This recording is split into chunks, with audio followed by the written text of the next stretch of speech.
Malcom has Elsyan's full support. We need to form a totem pole. Whoever's on top gets to be the leader. Okay, just so you know, the stream is up, so they can hear you now. So hello, stream. Good. They need to hear this. They need to hear these high concept I am ideas. having trouble joining, Chris. Could you send me an invitation? I can indeed. I do, however, need to Yeah. drop the overlay again also- on this giant So if room. we're doing it, if we're determining the leadership by totem pole position, There you Queglod should definitely be in charge because she weighs about as much as a bag of sugar. Guys, we all know that Elsyan has the best climbing abilities to get on top of poles. That's just because he's been a stripper in his past life. Oh, no. You invited me to No. play, but Not I his can't past join. life, Sam. Not his past life. Okay, there were some things in between leaving Try home restarting and tabletop. joining this group that he needed the money, okay? Magic school doesn't pay for itself. Interestingly enough, I managed to find it on the thing, but Okay. like I couldn't find it in my friends. Huh. I swear we're friends, Chris. Yeah. We are. I sent you an invite. There's no other way. The invite didn't work Oh. for me. It just said, "Would you like to play Tabletop Simulator?" Not would you Welcome like to the new join?" Steam overlay, everyone. Anyway. It's bullshit. I It's had not to very- track it's not you bad. I've seen down. Yes. Just great. Will, this isn't By your the time way- to start complaining. Hmm? By the way, if you hear loud sound, the jets are back. Oh, the jets are back. Yeah, no, it Indeed. sounded God, like it jets. sounded like Is- it sounds like Benny a there car too? drove into his front yard and just stopped there and just started revving. It was the best. Anyway, we're getting off topic. So hello everybody and welcome to Crabby D&D. Unfortunately, Infernal will be last because unfortunately he is unable to attend as far as we are aware. He's having internet issues and so we will hopefully be resolving, or hopefully those will get resolved at some point. So yes. Other than that, I am here with my players, Sudz, Hello. Harlan, Hello. Sam, Hello. Simon, Hello. and Will. Hello. Alright. So yes, welcome to the Dawn Seekers, our regular Sunday D&D. You're watching this on the YouTube side, which will probably end up being in about 3 weeks, seeing as I'm behind on my uploads. Yeah, follow the link that's described there, twitch.tv, ChrispyCrab. But yes. Let's see. General announcements, as always. Thank you to Tabletop Audio for the service you provide. Free sound if you want to play music during your D&D sessions, if you want to have the sound effects. There are all manner of genres. You've got sci-fi, you've got horror, you've got general fantasy, along with general battles, as well as some traditional mobs here and there if you wish to use very specific creatures for your D&D.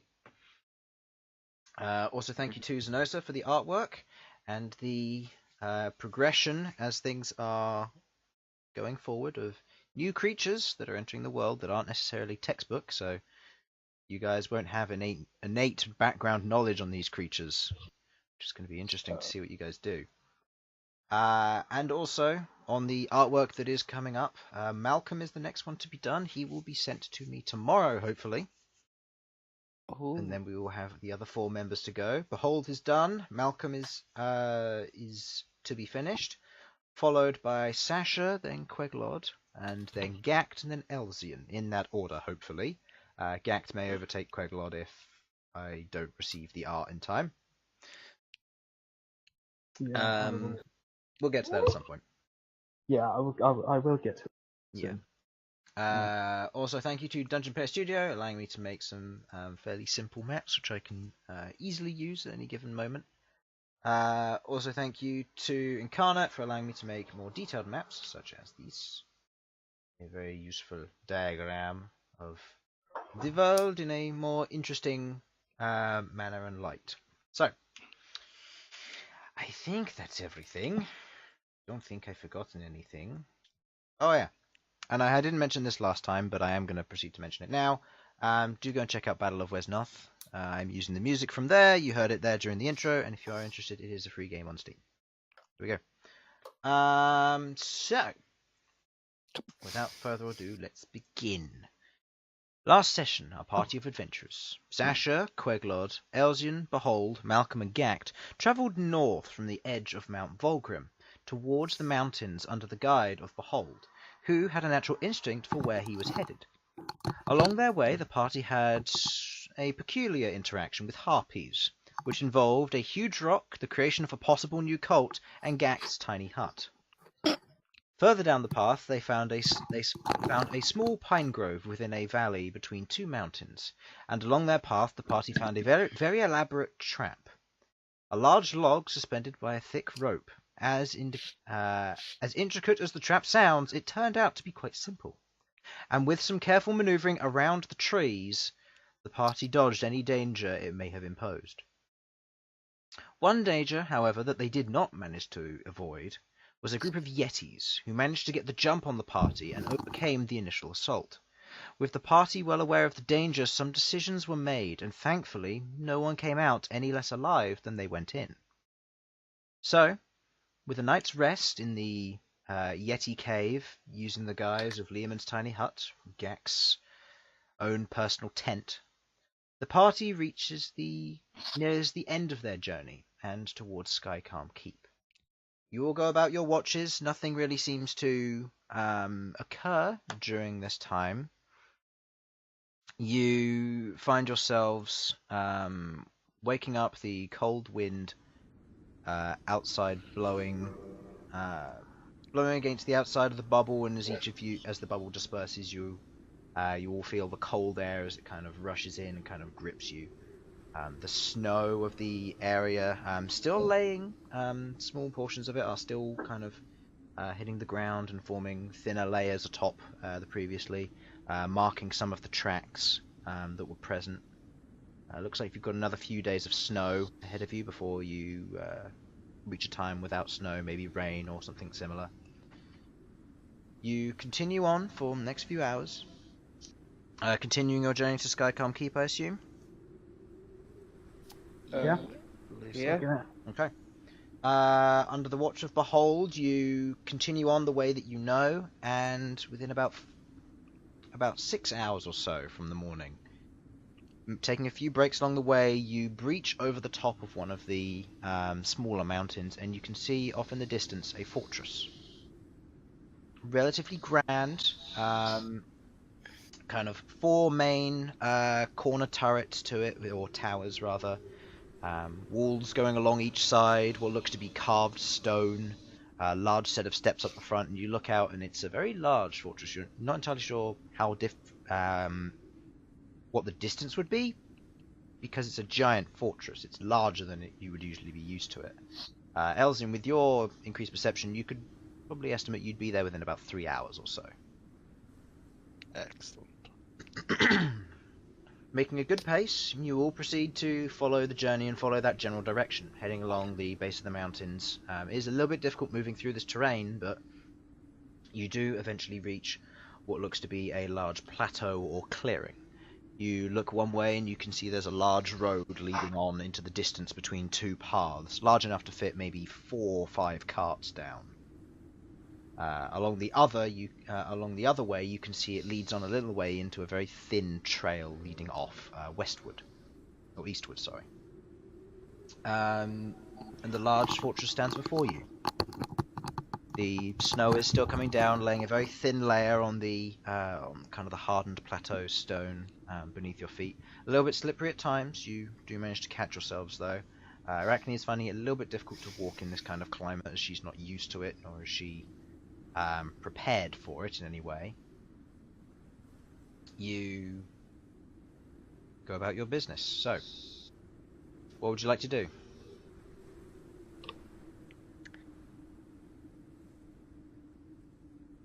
I kind of feel like I should use sending to call in first. Do you guys think I should do that? Probably. Right. I prepare to cast sending. Okay. Who are you targeting? Obel, my good friend Obel. Okay. You sending. What do you say to Obel? Hello, Obel. It's me, Sasha. Me and my group are near outside the keep. Are you? Could you open the doors, please? Love, Sasha. Okay. Kiss, The kiss. please kiss, love kiss. Sasha doesn't go through, but the rest of it does. Oh, wait, doesn't it? Oh, did I count wrong? The ums and ahs counted. Oh. Wait, oh shit. I didn't think they counted. No, they do, because anything you say, ums, ahs, and everything count. Remember, Obel turning around and shouting at his counterpart previously counted. So, as you say this, there is a reply from Obel. I'll send someone to the front. They'll be with you shortly. And just cuts off there. Right, we're in. A few moments pass, a few more, before you hear the sound of stone being pulled along stone as the large kind of stone doors in front of you, one of them is pulled open. And you see a head poke out. Obel sent me. What name? Sasha and friends. I see. He turns around and goes, you're supposed to be let in, right? Yes, they're supposed to be let in. Oh, alright. Come on. Then he kind of pulls the door a little bit open to allow you in. Queglod. Mm-hmm. How are you getting up the steps? How am I getting up the These are steps? stone giant steps, which means they're about 5 to 6 feet high. The rest of you can just about grab on and pull yourselves up. You've got Arachne, so you can climb up. Behold, pretty- would you mind giving me a hand, would you? Okay. He has to make an athletics Thank you check very much. because he's got you on his back. Oh boy. I believe his athletics is a +8, so that's fine. He pulls himself up with you on top, pulling you up as much. You don't weigh that much, so it's not that bad of a negative to him. But he has to be careful not to try and knock you off or roll onto his back at all. He pulls himself up. You all pull yourself up as well. Elsyan, for the sake of it, you make some telepathic steps which allow you to walk up. Huh. Because it's cool. As I you can do that. as you just take small but it's cool. So you because I know you'll fail the athletics check. So you proceed to take one step at a time, kind of using your telepathy to hold your boot in place one at a time. It's a strange process, and it does take a little while the others are just jumping and climbing up. Sasha, with your brute force and strength, you don't need to worry about the fact that you're smaller. And you all make your way up eventually, and you all reach the top.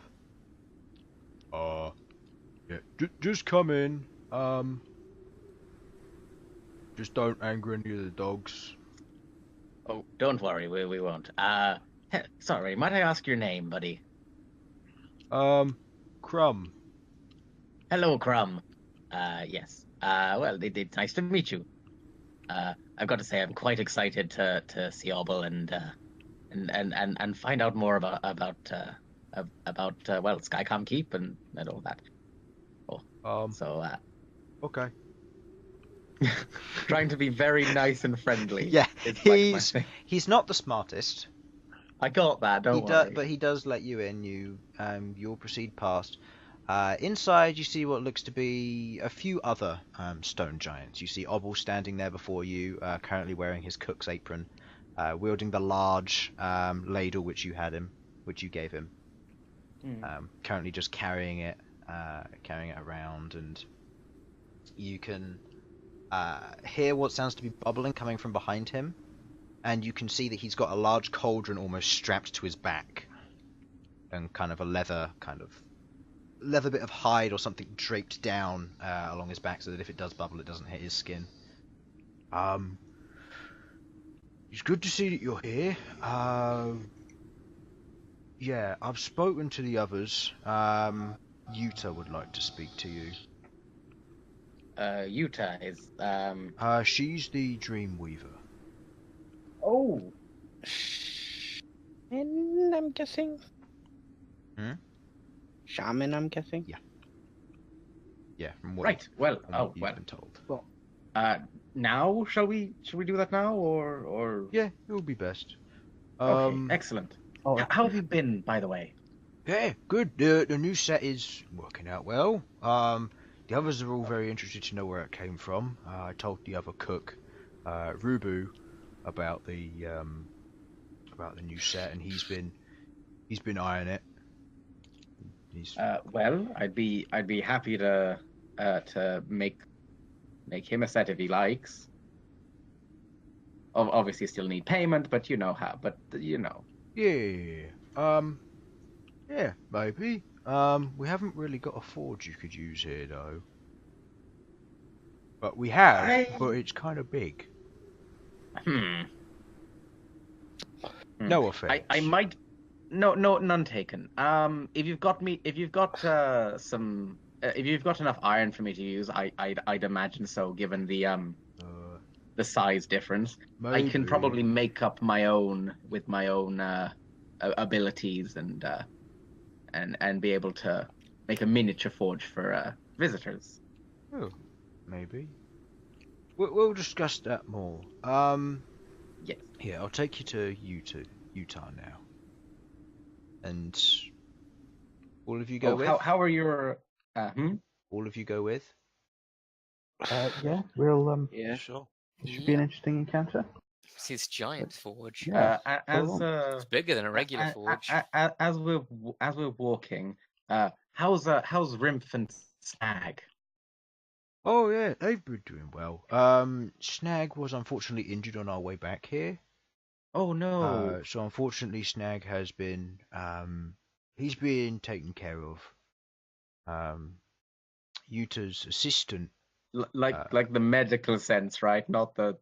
No, yeah, medical sense. Oh right. Okay, lovely. Maeve, our Starseeker, he's dealing with the medicine side. He's the main doctor. How did you get hurt, if you don't mind my asking? Oh, something about being hit by a rock from the sky. I'm not entirely sure what, but something big hit him. It knocked him out, and we couldn't. He was still alive, but we had to carry him. Oh, was this back near the mountains? A little ways back. It's from what from what the Starseeker said. It was by the sounds of it, it sounded like another giant threw the rock. He didn't throw it at us though, so it's a bit strange. But yeah, we encountered some harpies that were throwing rocks at us, that were rolling rocks down at us. So that could have been it. Yes, stupid harpy things. Yes. No, we scared them good. That's good. They're pests around here. They keep stealing our food. We set the rock dogs on them though, so that's good. That'd keep them away, wouldn't it? Wait, rock dogs? Yes, rock dogs are amazing. Yeah, you would have seen one or two as you walk by. You see these relatively large, about 12 foot in size, hound creatures, which seem to be mostly made up of like a stony outside. And with what looks to be two large, almost saber-tooth-like fangs at the front. A few of them are kind of sat around. They've got chains currently holding them to the wall as they're kind of sat there and sniffing as you approach. You imagine these things could probably devour you whole. Like they'd eat Queglod as a snack. Yeah. They are relatively intimidating, but they are mostly tame for the most part, as they seem to be just sat at the side. I am really glad. I'm actually quite glad Infernal isn't here, because I know for a fact he would have already tried to pet one. Yeah, I know, but he's not here, so he doesn't get to try. Yeah. So. Okay. Yes, you can as well. I'm tempted. Oh, how is Snag's petal right? The one we fought in the. Oh yeah. Yeah, those two recover quick, much like quite a lot of the other rock dogs. Just feed them a bit, and they get right as rain. So it's not too. Oh no, not the rock dogs. The what do you call it? The frost fire thing. The snake thing. Oh, I remember Yes, the Rimmel House. Yeah. Yes, Yeah. Memorials, yes. No, that's not snags. That's maves. Oh, is that me? Oh, We were right. bringing it with us because Oh, I thought because it was that, right. the Adamant or the city wanted a bit of more interesting competition. That's maves. Oh, that's good. Effectively it does what we would do. It heats his food, and it makes sure that his room's the right temperature. It's a guard as well. It's a big pet, but Oh, multi-purpose. Yeah. Useful. exactly. You're just walking here. You pass by what looks to be a few other stone giants that are also just walking. They kind of see the small troop and they take care to be very ginger not to step on you. Oh, Um, thanks, guys. Yeah, as they're kind of walking by. With the looks of it, most of them are wearing what looks to be basic pelts. Kind of very simple leather tunics, kind of just made up of mishmash of sewn hide. Large bits of thread, almost like rope being used to tie it all together. And they've kind of just got mostly furs on them. If anyone's interested to try and find out what kind of creatures, go ahead and make a nature check. Yes. Give me 1 sec. Putting damage. I'm also interested, Go but ahead. I'm really bad at nature, so this is You're going to welcome be to funny. do it, as anybody can do it. So I might. I'm going to. I would Holy say shit, an 18. nice. 6 plus whatever I got. I think you got like a +7, so 13 for you, 18 for you. From Yeah, where you 9 come for from, me. Malcolm, you aren't sure. There aren't many furred creatures all that much in the. Yeah, it's mostly scales. Yeah, mostly scales and chitin from the barren lands. Very few furs. Sasha, where you've spent your time in the mountains quite a lot, you know that these come from. By the looks of it, it looks like they come from some species of bear.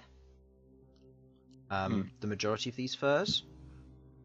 However, there is a few things which do catch your eye, which do suggest dire bears. Oh, Larger creatures, ones that would probably... They'd probably attempt to challenge a rock dog in a damn. fighting competition. So, where rock dogs are quite feral and they're very savage creatures, but they can be tamed if treated correctly. Dire bears are just monstrous, and they are beyond taming through normal means. Yeah. As you kind of keep moving forward, eventually, in this hallway, by the way, you see it is a relatively high ceiling, about 30 or so foot tall to accommodate 4 giants, obviously. You can hear the echoes of footsteps as they're made through the hall. You can see pillars holding the place aloft, a few archways. The breeze does come in, and it is a little bit chilly in here compared to probably, I'd say, a little bit warmer than outside because insulated from most of the cold air, but it's still open because the giants don't feel it. The hold feels right at home. The rest of you are currently holding your winter clothes closed.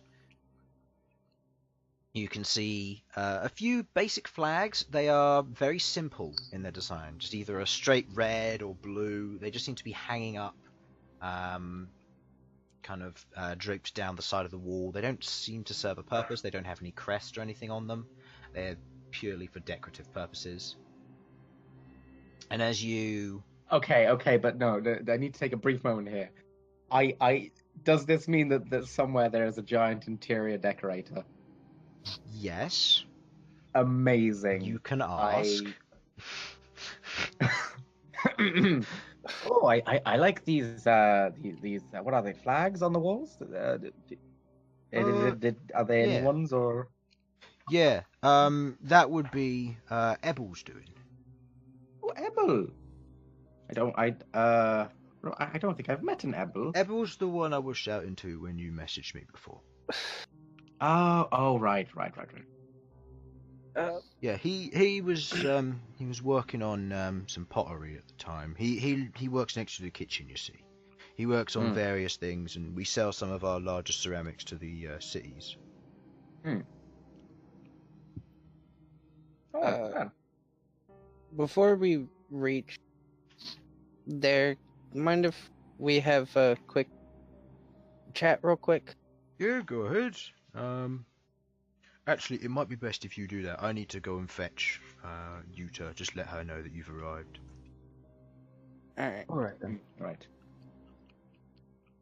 Well, I think this is going well. As you walk in, he leaves you and he proceeds through and onwards, further into the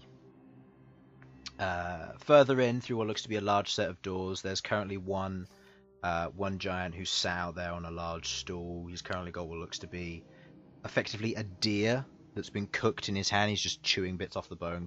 You can hear the crunching where he bites into it. Before we meet the shaman, Mm. my father warned me to watch what we say around the shaman.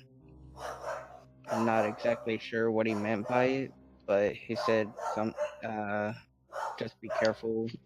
He said woof, woof, woof, woof. Sorry. I'm very sorry.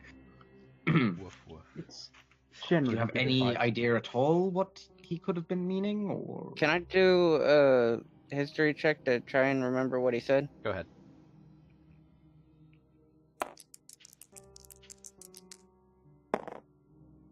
Okay.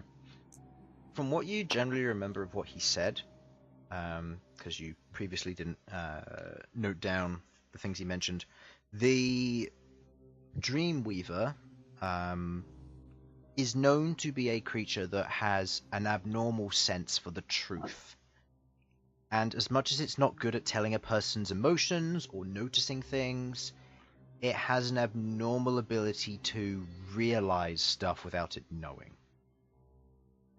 This means that if you say too much, there's a chance that it could link connections which you don't want it to connect.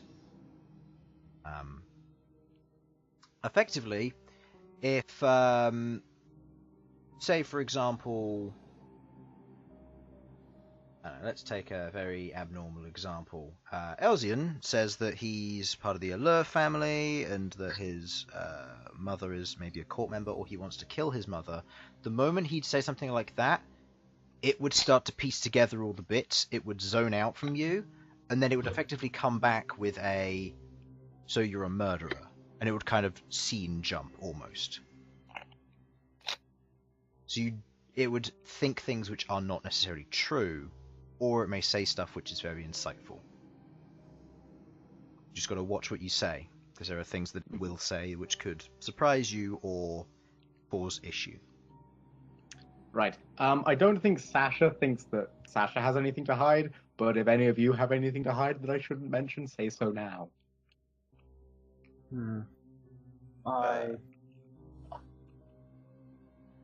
As How- you're aware, I am involved in a particular organization, which I would prefer you not mention too much about. I'll be honest, I didn't remember it until you mentioned it just now, so... Well, that's fine then. It's not It's the sort of thing that generally comes up in the common conversation. Right. It's just something that needs to be kept on the down low. I think we shouldn't let Elsyan speak. That's not fair. Shh, Elsyan. That's not... Did the rest of you agree with this? After a short while, the door it pulls open again, and Obble pokes his head out and goes, "Yuta and Maeve will see you now." Oh, okay. And gives Well, a nod. everyone, You all jog over, where for him it's remember, maybe with guests here, be nice.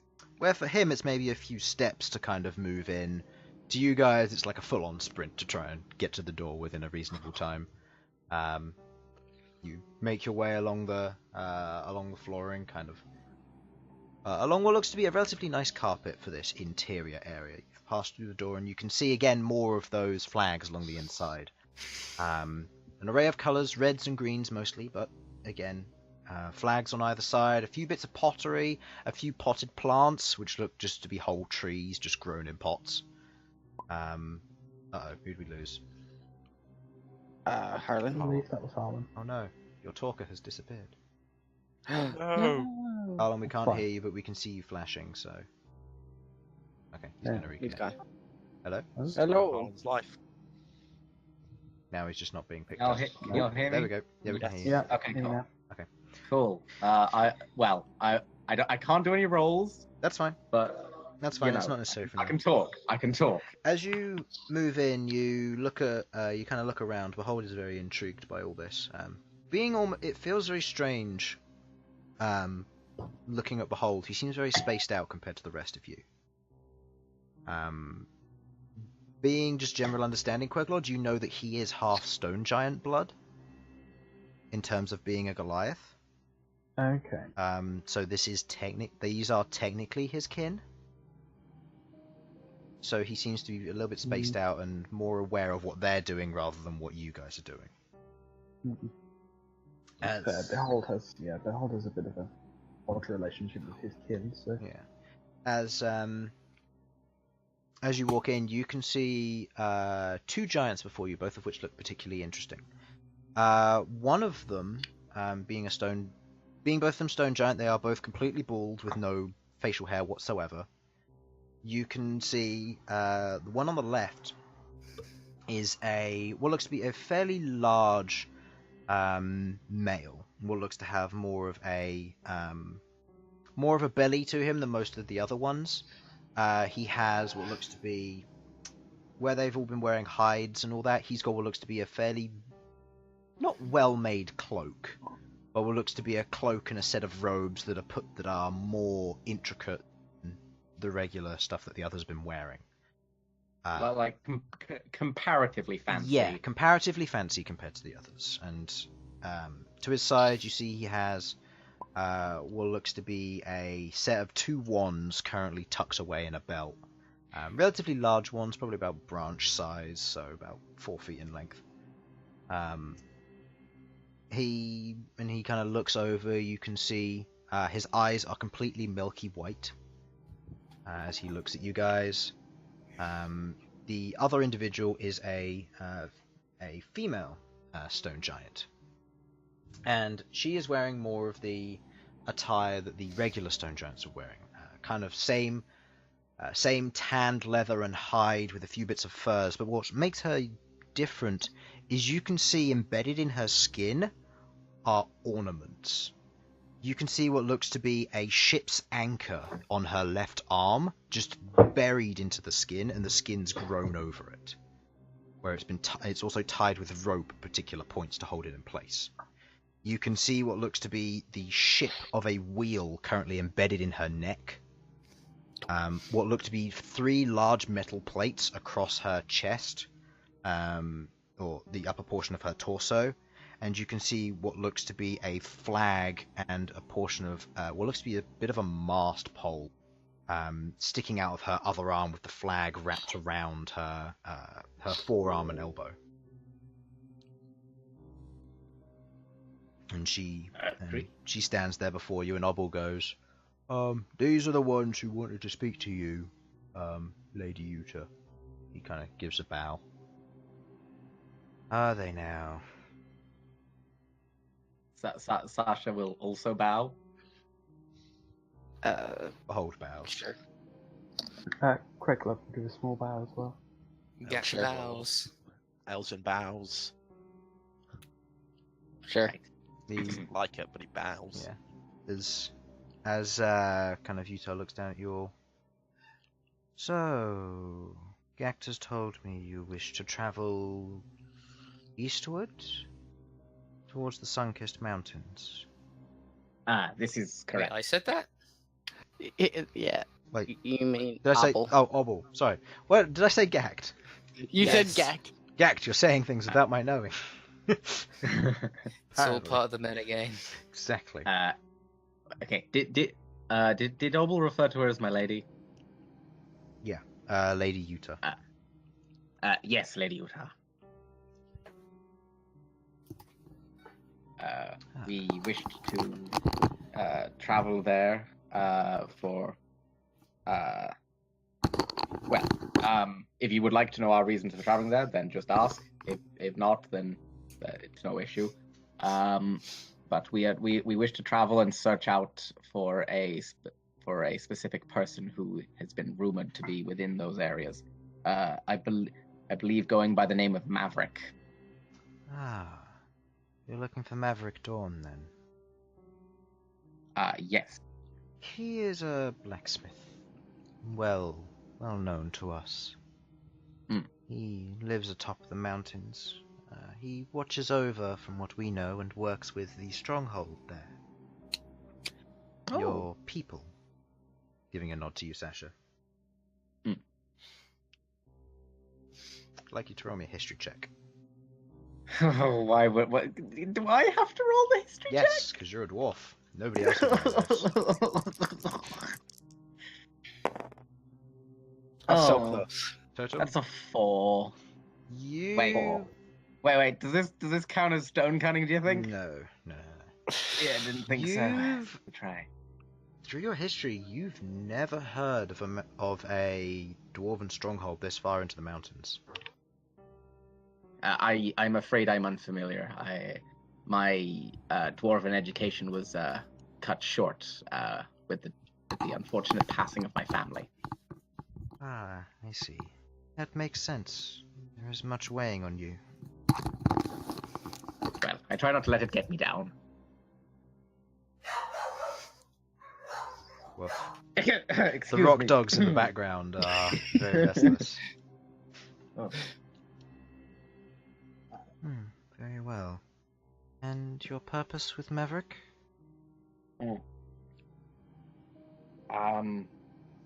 Sasha takes a swig from her water skin. Yes. Are we all? Right. We've all pretty much just out of character. We've already like told everyone in Adamantia that we're the Dawn Marshals. I There's think no- it- I Yeah, don't we- think it's a secret anymore. I think it's Yeah. just an accepted fact. This is what we've Well, done. Yeah. hopefully this doesn't bother you, but we have been chosen as the next Dawn Marshals, which you may be aware of. It was a while back, but No. Yes. My grandmother existed when that took place. I Ah. am aware. oh, excellent. So you Um, are the next chosen. We've certainly been told so, and we're trying to do our best.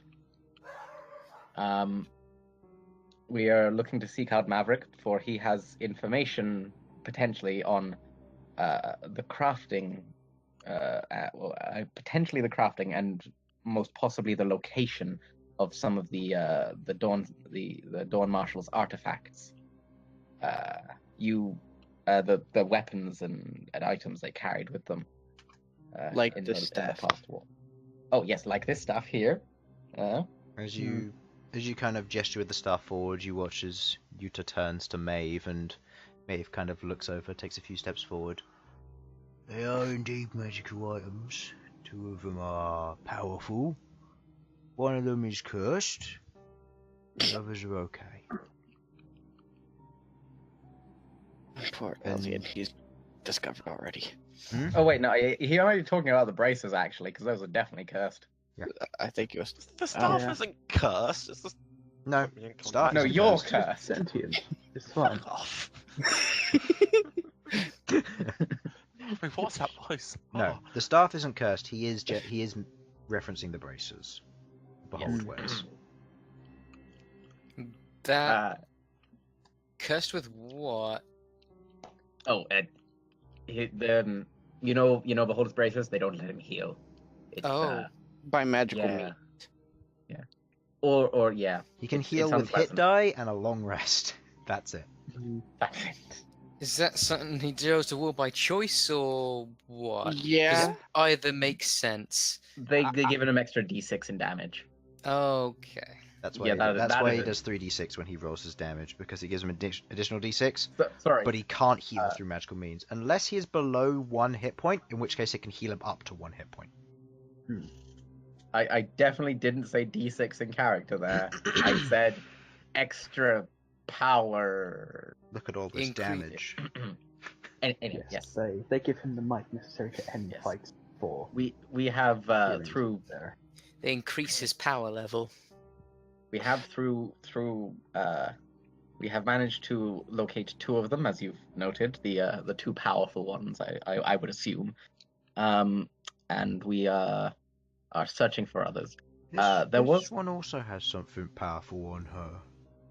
Gesturing to you, Sasha. It's not an item per se, but it's magical. It's powerful. Oh, right, divine magic. Looks like it. Yeah, that's a thing between me and my god. It's one of those long-arching sort of quest dealies. Just it's not one of the Dawn martial items. I don't think. No, it couldn't be. But yeah, nothing to worry about. Just a thing from my goddess. Oh, don't worry. There's plenty of things that could go wrong, but none of it comes from you. Oh, that's right. That's good. No. We've heard good things from Obble. Oh, thank you, Obble. He is still in the room, right? He's standing at the door. He's still got his head bowed. Yes. There was also tale that that there may have been one of the Dawn, the previous Dawn Marshals battles around this area. That is not entirely true. It happened nearby, but not here. To the north, further in the mountains. There was a location of a scuffle. When the first 2 groups joined together before they met Maverick, they were on the same side, but they were opposed by a large horde of enemies. We aren't sure what, we never heard anything more of it, but it's relevant still. Yes, we were also looking to potentially check the area out, as we found one of the items at a place where they had fought previously. You may have heard of it, Fort Verdant. I don't believe I have. In the forest down in the lowlands. You know what? It doesn't matter. It was probably there was a fight there and there was a fort there, and it was in the fort. We're just checking out the areas where they had large fights to see if other items had been left similarly. I believe one of my fellows wanted to say something. No? Okay. No, we didn't. Okay, no one else wanted to say something? I don't really have anything to say. In particular. Right, just rewind time there a couple of seconds then. Right. So yes, we thought we might check. If we have time, we might check that out. Beyond that, I personally just wanted to come visit and see about maybe getting to know you all. Apparently, my work on Obble's cooking utensils has been quite good. Has been quite good. So I was thinking of maybe doing some blacksmithing work whilst I'm around. See if anyone else needs anything. Obble mentioned it, but we are not in need of blacksmithing work at the moment. No, well that's fine then. The forge fires are busy at the moment, and Inver is working on anything new that he thinks is necessary. That's fine then. Would it be an imposition if I went and saw his process? It's always good to learn from masters of their craft. That would be up to him. You are welcome to go, though. Right. If you wish to Thank stay you very here much. in the forge, you may do so for however many days. Just don't get eaten by the rock dogs. I shall endeavor to avoid it. And try not to get in the way of anybody who's busy. Of course. Ebel is usually running around and won't take much notice of things on the ground such as yourselves, so do watch where you stand. That seems to be wise advice. Would it be possible if I could talk to Snag? Maeve kind of looks over and goes, it's not going to be very easy to do. You're hit pretty hard on the head. I'm trying to help him recover his memories at the moment. I have some healing magic. Would that be of any help at all, or? It's fine. It's just a matter of we've got to make sure that he heals properly. His skull kind of caved in, and the problem with healing magic is that if we use healing magic on it and the bone on the inside doesn't disappear, it could kill him. So we need to remove it one bit at a time. I see. Well, if there's anything any of us can do to help, well, we're at your service. Thank you again for hosting us. That's fine. If there's anything at all you need, we are happy to help. She kind of ponders for a moment. We have a job. You can take it if you wish. We offer no reward. Adventurers such as yourselves usually pass the offer by without a reward. It's up to you. Why didn't you tell us a little more? There's an Etten warlord. He's been gathering Etten in the northern regions, northeasterly. Along the path, we believe, or at least I do, I believe that might be the source of the stone that hurt Snag. Obel kind of looks up at this. Unfortunately, from what we've seen, they're quite well entrenched. It's entirely up to you if you wish to get involved, but we know roughly where they would camp, and Ettins are usually quite messy when they set themselves up for a home. So it's an Etten warlord, huh? Well, if your giant warriors haven't had much luck, perhaps Some small smaller warriors band will. would do a better job of infiltrating the defense. It's After up to the you. If you wish to do Well- so, I can offer a guide to take you as far along the path towards Maverick, up until the Cold Spring Forest.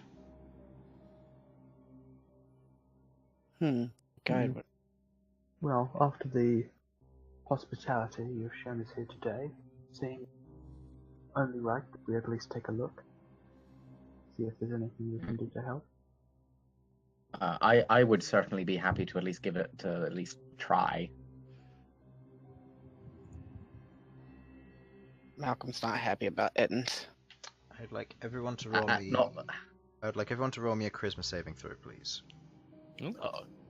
Oh god. They're gonna look into. Oh god. Got a -1 to Oh, charisma saving fuck's throws. sake. Why? Yes. Oh god. I got a 20!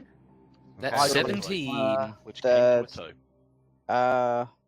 Mine is. A 2 and a natural 1. Mine's a 7. Mine's a 23, all in all. Seeing I as should say, technically but your it's total is even higher, funny. even though it's a natural 1, and I'm going off of the Yeah. lowest result, I'll have each of you two roll again. Okay. Queglod and Elsyan, and I'll just take the lowest of the d20 rolls. So, just a regular d20, no modifiers whatsoever. Elsyan? If you'd like to, yeah. Elsyan is gonna get Yeah. fucked over Just roll another one, it's again. just a regular d20 check. There's no other modifiers or anything. Oh damn. Fuck's sake. Queglord. As you are dismissed to leave to do as you see fit, Yuta kind of looks at you, Queglod. He's not dead, you know. So, looking at Queglod or else? Queglod. Oh. Oh, okay. I'm very confused. I'm gonna turn back. Quite a number of people are not dead. I'm going to need you to be a little more specific. He follows you. He works with you. If you see him again, do not trust him. And she takes a seat. Okay, I'm not going to say anything to that, but I'm going to give a small nod and turn back and head out with the others. Man, I wish I failed my charisma saving throw now. Yeah, honestly, kinda. I don't even get anything for having a 20. Nope. No. Why couldn't it have been a 1? I'm really bad I at it. almost got the 1. Almost. So, you are all now in Skycalm Keep. You're welcome to roam as you see fit. Obol goes, I'll get back to my duties. If you wanted to speak to anybody, or if you wanted to tour around, I'll see if I'm free in a bit. Actually, that's the point. I think we'll just have a talk and plan and he watches, see he where pokes his we're head at. back in and goes, sorry to disturb you, Tuck. Where should they sleep? Alright. And he goes, we can free up a room in the... We don't know if you'd be able to sleep in one of our rooms. You could try if you want. It's mainly just cold stone, but if you want, the kennels are fairly well insulated. Yeah. I mean, my tiny hut can do a lot, but it can't make a soft floor. We could get you some furs if you wanted. That'll work. You sleep on them. Right, Furs aren't enough. Judging by size, like we could probably fit in like a cupboard and we'd actually be okay. What do you think my tiny hut does? It just makes a weatherproof dome. It doesn't create a pocket dimension. Or does it? No. No, it doesn't. That does not change the fact we could all probably fit in a cupboard and just like have like doll beds in there and they would still be okay. With the half giant and the half orc. Possibly. Okay. Question, Chris, what is like the exact size difference? Like, At the two same sizes larger. time, They're plus they're you guys. 18 foot, so they're about 3 times larger than you guys. okay, they are like Right. so many times bigger than Queglod. So they're like 6 times larger than Queglod. Yeah. So in terms of height, seeing as rough dimensions for person to person, your legs are about the same height as your torso to head. Is that right? Or waist to head? It's about right, isn't it? That's about right. Yeah. About right, yeah. So in which case, you probably come up to just above their knee, So we're like toddlers to them. effectively, and then the rock dogs come up to their waist. Jesus. So, yeah. We're small, pathetic You're toddlers. small, to them. but because you only really come up to their knee, you wouldn't necessarily go in a cupboard. You'd probably go in a wardrobe, but... Yeah. Oh yeah, cupboard, wardrobe, same thing. Ghaakt to Behold get their own wardrobes each. You will have to share the wardrobe. I honestly think we could all probably fit in one of their rooms if we're willing to just, use our bedrolls and stuff. So, with this little bit of spare time on your hand, what would you guys like to do as a team or group? Well, I think we'd like to have. I think I'd like to have a chat with people, just to be like, right. Yeah. What we the need to- fuck do we plan to do? And Queglod, what the fuck was that? Is Chronicle really alive? Because if he is, I'm changing the name of the pub.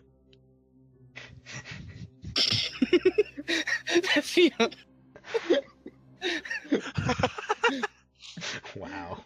You wouldn't have wanted a pub anyway. He's allowed to drink. He went into a chugging competition. Yeah. Yeah, he literally invited us to a chugging competition. Yeah. Yeah. I'm not certain. I saw End carrying his soul away myself. With that being said, I've had correspondence with the Raven Queen recently. If anything had gone wrong, I no doubt he would have mentioned. All the same, it's worth keeping an eye out. You were warned she may not be trustworthy when we're next to him. If indeed he is indeed. One sec, guys. I Right. think I've got to get food. Okay. One sec.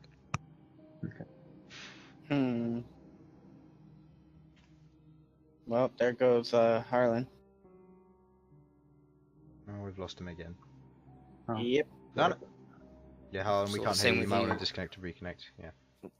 It's all the same with you guys. I'm gonna go play with the rock dogs. Okay, it was like okay, for those who are going to join in, I'll say Behold is 2. Make an animal handling check. Animal handling. What is I my was animal gonna handling? go find the person that -1. Whatever. Okay. Behold, I was gonna go find the person that handles the rock. Oof. 12. 12. You approach the rock dogs. They don't seem to particularly care. You're kind of walking that's forward. fine. They see you, and then one of them just like goes up to you, and, like sniffs, almost threatening to bite, but then just gets disinterested and just goes back to what it's doing. Behold kind of runs up and hugs one. As he does that, it bites him and it kind of throws him aside. Whoa. Behold takes. Rock dogs are pretty big. Behold takes. Fine, He takes I'll roll a 17 die. points of piercing damage as the rock dog bites into his torso and just tosses him across the room. I'll roll a die for a rock doll. Go ahead. What's Behold's animal handling? It's like a +5. I don't know. I have Actually, a that's a good -1. point. What If he has got a +5, he should be fine. But he's not here to tell me, so it's a 6. So It is that's- a +5. oh, if it's a +5, then never mind. He'd be fine. They wouldn't be interested in him. I will quickly check. So I apologize, stream. If it It's at lags for least a second. +5. I remember that for a fact. It's +4. I got a okay, 20. so it's a 10, so it's even. Okay. Oh, is it? I thought. He gets a nip. Yeah, he gets a nip. It doesn't hurt all that much though. With you, Malcolm, you go up and you treat them the same way you would direwolves. You put your hand out in front of you. You kind of wait, and one of the rock dogs kind of comes close. It puts its nose, kind of recognizing the gesture, Okay. into your hand. Before licking you. Okay, from head to toe, you are just covered in this layer of slobber. As it just licks up you. Being twice your size is pretty big deal when it just licks you up, and you're just covered in this slime. As you kind of stand there, your what little of your hair is kind of like draping down in front, kind of gets slicked straight up and just sticks up with the saliva. That's how you guys do it. Yeah, no, they love you. Listen to them. Okay. You play a little bit with the rock dogs. The other two eventually warm to the two of you, but they don't seem to play or anything. They just seem to sit there lazily, gnawing on a bone.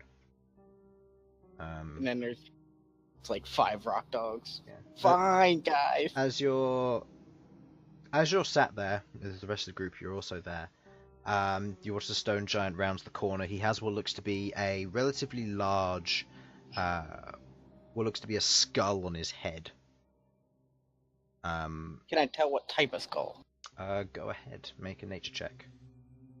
If anybody else is interested, you may also go ahead and do so.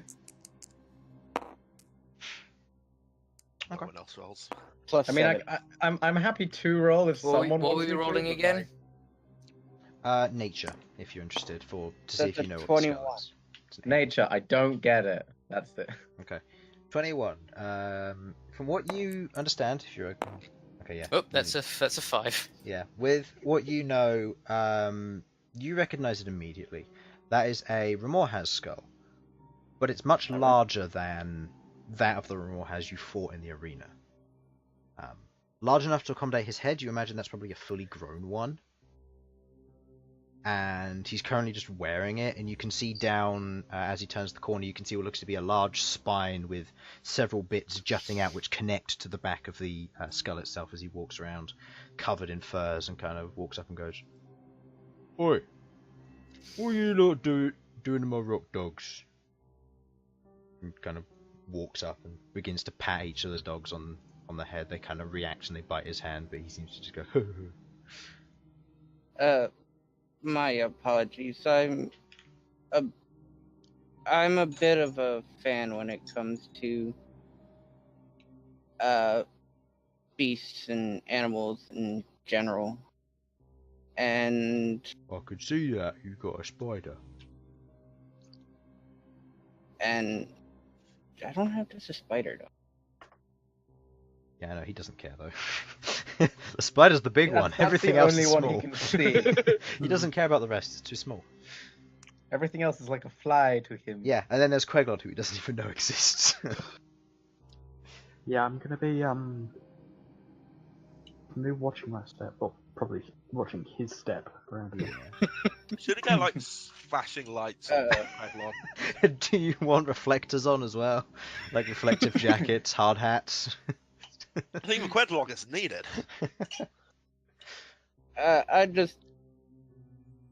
My apologies. I just wanted to pet them. I don't really run into too many rock dogs from where I'm at. Wait, do I?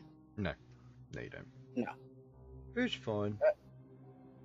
Rock dogs haven't eaten you yet, so that means they like you. Yeah. I got a whole body's worth of licking. I could see that. You might want to wash it off. I found out if that stuff dries, it's like glue. Indeed. Hey, Sasha, got create water. Actually, no, I'm gonna roll around in the snow. Okay. Yeah, you go outside, you roll around in the snow. Eventually it does come off. You kind of get like a layer of snow stuck to you initially. You just keep rolling, you eventually like become this frontal snowball. You just like, you're able to pat off the saliva as it kind of mixes in. And just kind of wipe it off. And there's a little bit, and you might smell for a while, but simple wash will solve that. By the way, a lot of you smell quite bad, except for you, Elsyan, because you've got the clothes for it. Ah, yes. My clothes that don't let me smell dust. They don't let you smell, they keep you clean. Shishkri, it's your man. You can pay for him if you want. I can bring you all to Shishkri if you want. Yeah, if this is the result of like dirt, I'm going to be using at this point prestidigitation. Okay, yeah. You use prestidigitation, you clean off clothes as much as possible. Yeah, you clean off mostly everybody there, and everyone's okay with that. Yeah. He looks down at you again, Malcom. This will be before you got your slobber off. We'll say prestidigitation's being used to try and clean it off. Yeah. Name's Thwack. My name's Malcom. Good to meet you. He stretches out a hand and he then like puts out his pinky to go for a shake. I shake his pinky. Yeah. You shake his pinky, you kind of. So, what are you lot doing here? We're Oh no, I wasn't with the dogs, so I'm just gonna be like a No, back for you're all there. No, we're all here.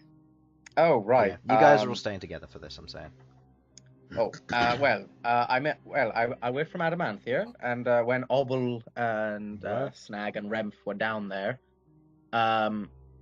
big city at the bottom of below the mountains. Yeah, Snag went there for fighting. I wanted to go, but I have too many dogs. Well, a shame. We were actually involved in the fighting. It was pretty good. Well trained dogs. Yeah, they are. Most of them are caught and trained by me, or bred. That too. Oh, that's good to know. Yes, we but we met Obel. We met Obel and befriended him, and we fought against Snag's dogs. And we were planning to actually head up to Skycom Keep before we met them. And then when it turned out that they lived here, well, we thought, well, what better time to come than when we know they're going to be at home, so we can say hello. Makes sense to me. Doesn't to me, honestly. At this point, I've forgotten half of the shit I just said. Yes, but well, we got told that it was okay by Utah, and now we're here for a couple of days, just to visit and maybe do a little work, any work that we can help with. Whilst we're down here, he leans down close to you and goes, "You met Utah? Yes. She's scary, yes. Isn't she?" I would go with authoritative, but at which point there's a voice from behind him as you see this comically short stone giant walk round the corner, and goes, "Oi, Quack! Don't talk about Utah like that. You know she don't like that." "Sorry, Ebel." Ebel?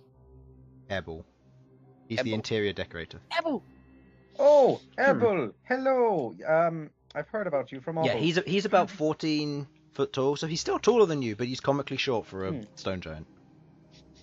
I hear you're the one responsible for the decorations around. I must say, Yeah. well done. I enjoy it very much. Thank you. I guess, yeah. Right, I gotta get on. He's kind of like shifting away from all of you, just Oh, that's fair. carrying what looks to be basic tools as he kind of moves over. You see, he's carrying a small stepladder with him as well. Oh, well, we'll let you get on. But Small for him, big for you. have a nice day. You too.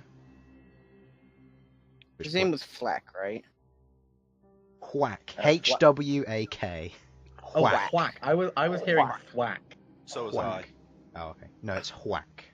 H-W-A-K.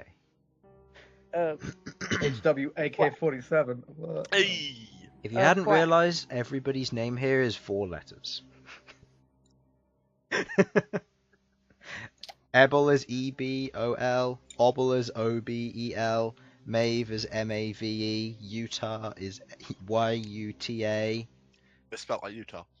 Oh, it's not. Crum is K-R-U-M.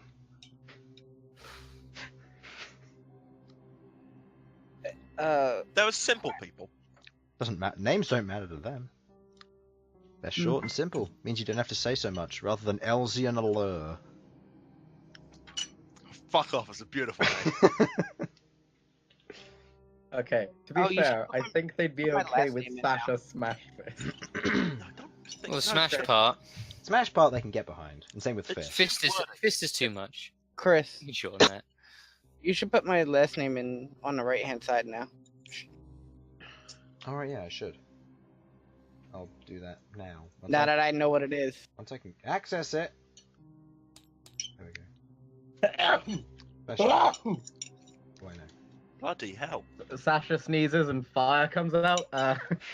Oh, pardon me. How could such loud noises come from such a small creature? You obviously haven't met a rock dog pup.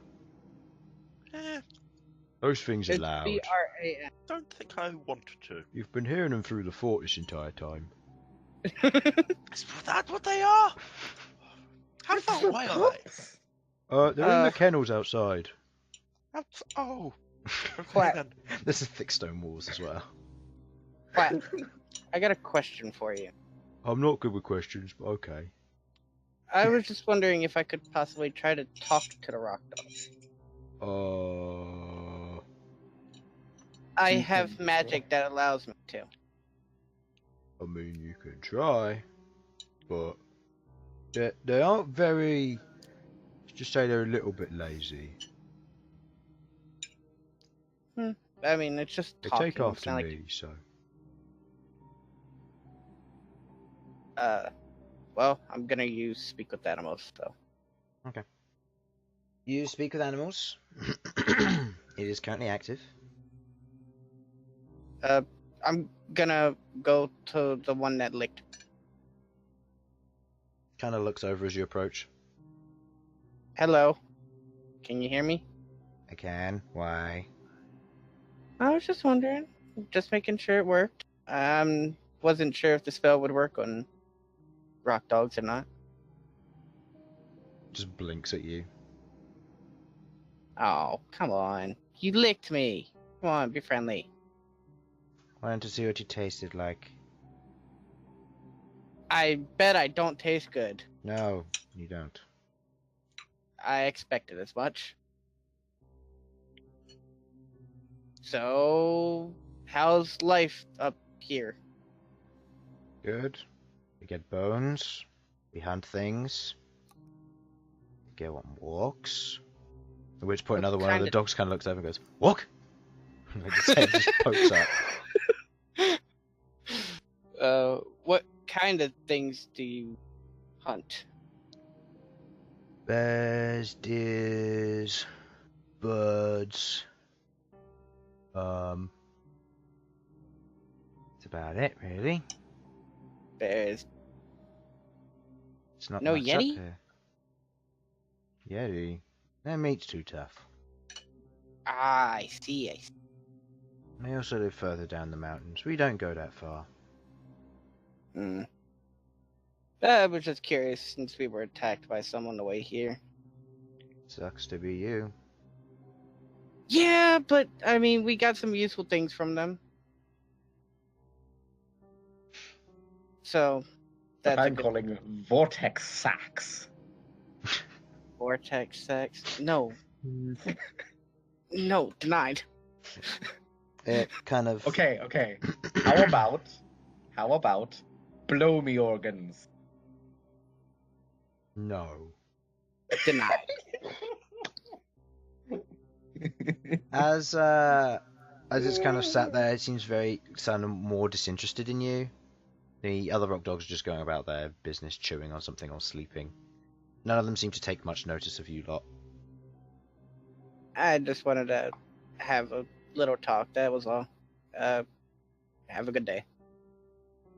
Doesn't respond.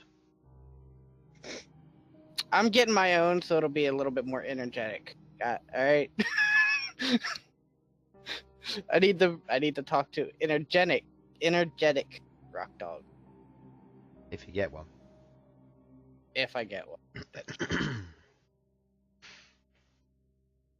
Okay. With time passed, Hwack takes the others for a walk. Takes them outside, they go for a hunt for a little while. You guys go about your business. Sasha, did you want to visit the forge? Yeah, I would be happy with that. I think visiting the forge would be something Sasha would do. Okay. You all go with, because you're a party. You travel in, you move around a bit, you're a little bit lost, getting from room to room takes a little while.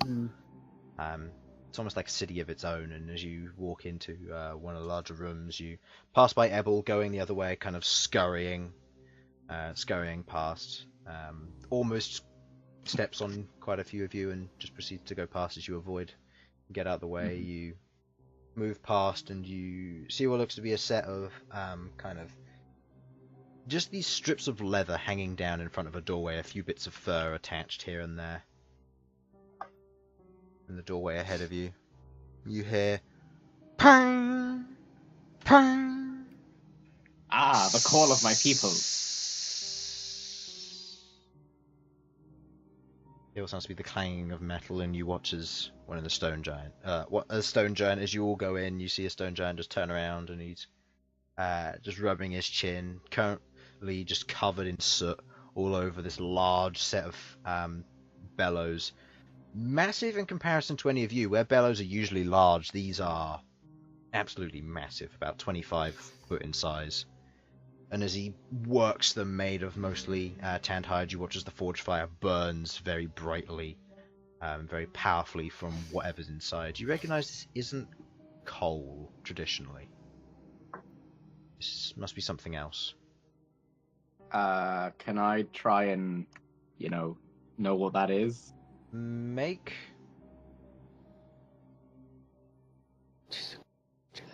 I'm going to say make an investigation check with disadvantage because you're not up there. And unless you want to climb up into the forge, you're not going to be able to. Does my stone cunning help at all, or? No. As we're looking on this, can I cast Detect Magic? Okay. Detect magic? Okay. You cast Detect magic on yourself. You see on the wall what looks to be kind of like a few bits of pieces set up. You see what looks to be a relatively large by your standard, what looks to be a sickle. And the sickle itself kind of ebbs with magic. The magic you can tell off of this is abjuration. Interesting. I don't suppose the sickle happens to be made of gold, does it? No. Okay, good.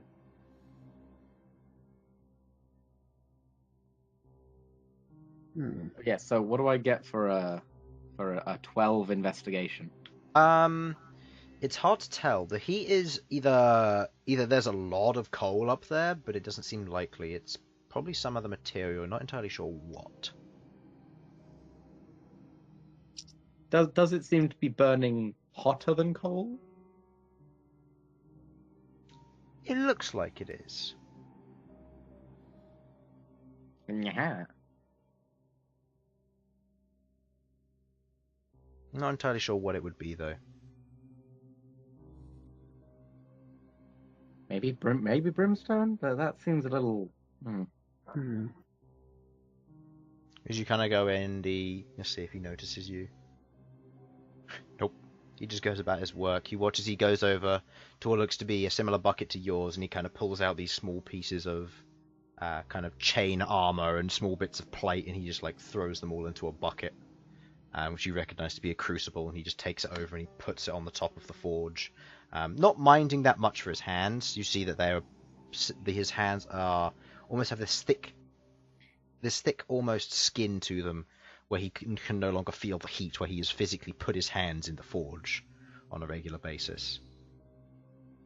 And he puts the crucible in there, and he just turns over, goes and blows the bellows once again. You see the flame almost lick up and burn around it and into the crucible. You watch as the fire kind of twirls around, and then eventually it lays low once again. Do you intervene in any way, or? When you say intervene, like. Do you wish to talk to him? I'm going to just call out. When he has a free moment, Yeah. when he's like in between doing stuff, I'm just going to say, sorry to bother you. We're hello down here. Oh. Hello. You. We're friends of Obel from the city down below with the festival. Yeah, he makes good stews. He does. Sorry to bother you, but I'm also a smith, and well, when I talked to Utah, she said I could ask if I could watch you at your work and to learn a thing or two, if that's all right. Yeah, that's fine. Right. If there's any small things you need made, or magic or anything that I can help with, I'm at your disposal. How strong are you? Fairly strong, but that's for my people's size, so I'm not sure necessarily how that would translate over. On a scale of 1 to 20, I'm about a 19. That's pretty good. Yeah, if you want to watch, you can. If you want to help, I'll find you something to do. Excellent. I can make my own anvil with some with just some scrap metal, if that's helpful. Kind of making things at the moment. No worries. You watch as he kind of reaches his hand in, picks up the crucible. It's still burning red hot. You can kind of hear the sizzling as it hits as he's holding it in his hands, and he just walks over and places it on the side of the anvil. You watch as he goes over and he gets what looks to be almost a very kind of very simple almost cast. As he kind of brings it over, he pours the liquid in, and he places the top portion of it on, and then he turns it upside down, and then just leaves it there. Goes, I'm gonna be waiting for a while. Did you want anything, or? No. I'm just here to watch and learn. Aye. My fellows here can go about if they wish, but I'm going to be spending my time today here. If that's not a bother to you. Did anybody else have anything that they wanted to do while this was going on? Definitely not. No. I wanted to have a chat with Queglod. Oh, by the way, if anyone has any spare metal on them, feel free to throw that my way. Okay. Not really carrying much on me at the moment, but Malcom, if you want to talk, perhaps we should go somewhere a little more quiet. We'll say that you do that while you're having, while you guys will be resting or whatever, whenever that occurs. While this is happening, actually, he looks over at you and he kind of sees that you're kind of like trying to see to the forge, and he's like, "You want to see inside?" If that's all right. Yeah, sure.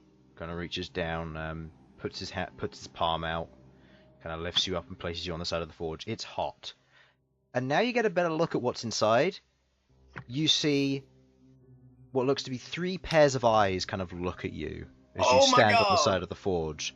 Oh, please tell me it's what I think it is. And as he goes over, he pulls the bellows, and you watch as these fire elementals just burn up, and they get like angry, and they start punching the crucible, and they look like they're almost macho wrestler in kind of size. They're bodybuilders, thick shoulders, thick arms, and they just start wrestling with the bits of metal and like punching and melting them inside the crucible. Oh god. Yeah, they're just punching and working away at the metal on the inside of the crucible as it goes, just tearing pieces of armor apart and putting them Getting swole while melding metal. Yeah, exactly.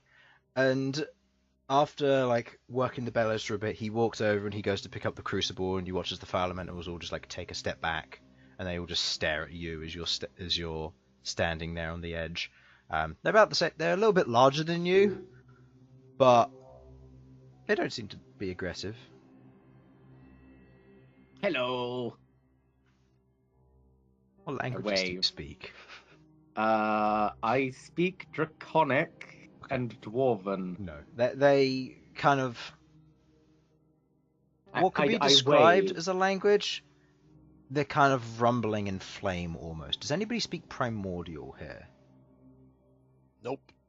Nope. Ignan? It's Ignan, yeah. Yeah. No, anyone? No, okay. No. I don't think so. No, they kind of say a few things in the Forge Master, or because you haven't asked his name, I'll just tell you it's Agna. Agna is the one in charge of the Forge. Yeah, I think Utah said it, but I'd forgotten. But I couldn't remember what it was. Yeah. So, Oh wait, no. Sorry, no, it's Inver. Inver, there it is. Agna is somebody else. No. Sorry. That's for Inver. later. Yep, never mind. And he kind of turns around and he goes, "Do you understand him?" Unfortunately, not. I never got the chance to learn Ignan or Primordial, but I speak Draconic though, which has been helpful a few times in the past. Don't worry about it then. And he goes back to working more of these. You see he's just casting ingots by the looks of it for later use. He's kind of just setting them up, turning what's in the scrap bucket into what's necessary. I'm assuming because they tend to be 3 times larger than us height-wise, that the ingots are similarly sized. Yeah, the ingots are huge compared to you guys. Yeah. Okay. Yeah, you could see using maybe an ingot as an anvil, but that's about it. He says what looks to be a stack of them on one side, as he's kind of set himself up here. He works for a bit longer. You kind of watch the process. You watch as the fire elementals just proceed to kind of like work and punch again, and you actually get to see what looks to be when he starts tempering the metal into what looks to be a basic blade. You watch as he puts the blade into the water, and you watch as water weirds kind of swirl around the metal to cool it down as it sizzles. I am enthralled by this, like this all-natural forging. A little bit of time goes past. You watch for a little bit longer. You begin to understand, and a few thoughts begin to go through your head as how hot does a fire elemental burn, and if that's the case, can it feasibly be used for higher-end forging? Same goes for water weirds. It's questionable, and you're not entirely sure. While this is going, Elsyan has pulled out his mess kit and starts eating his lunch. He's got a napkin, and as you guys all take your rest, you eventually do, seeing as the night draws near, you will find a place to sleep. It does get very cold in here. You do set up fairly near the forge to keep yourselves warm. Bhold returns, lays a bit of fur down for you to sleep on. Could I like estimate the rough like the rough temperature based on like how quickly he managed to melt down those items, like in comparison to normal coal? Make me an intelligence check with advantage due to your blacksmithing tools.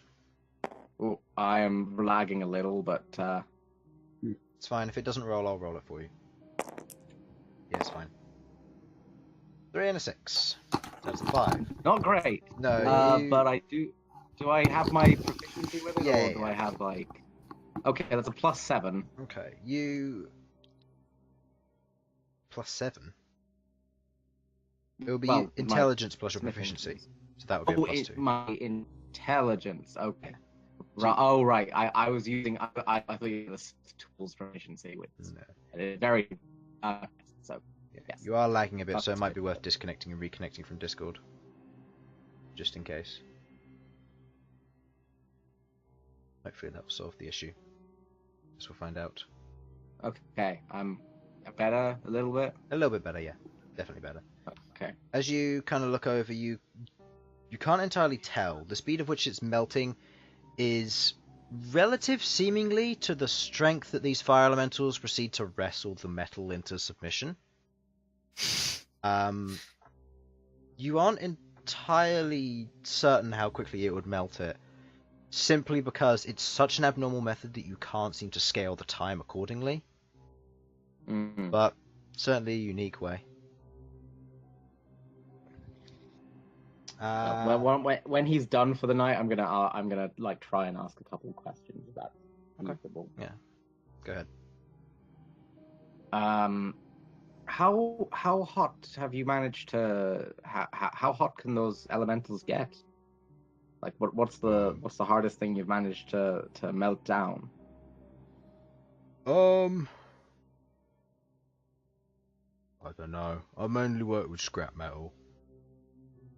I don't know what the hottest thing would be. They get hot though.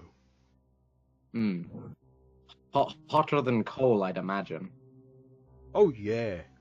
Coal doesn't get anywhere near them. Takes too long. Also need a lot of coal. But only 3 fire elementals, so that's good. Have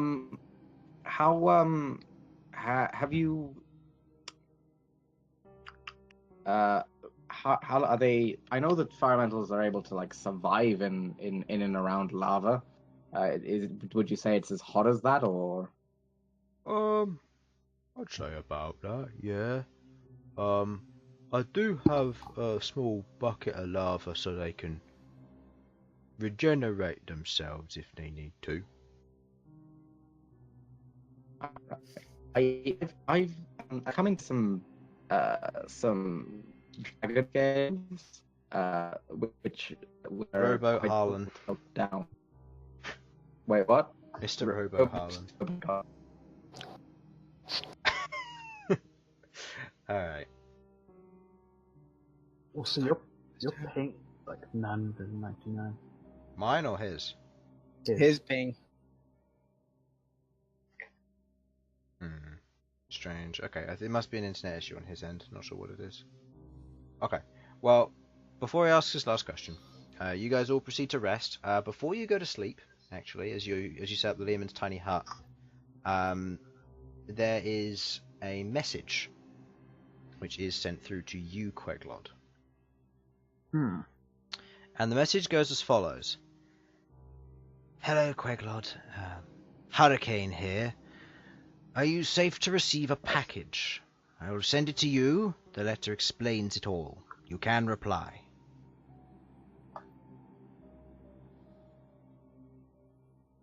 I believe we're roboty. You are still robotic. Still roboty.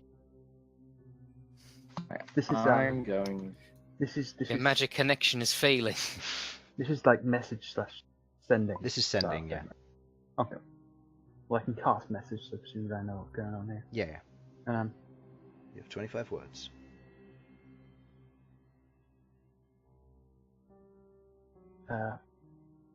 Yeah, perfectly fine to receive at the moment.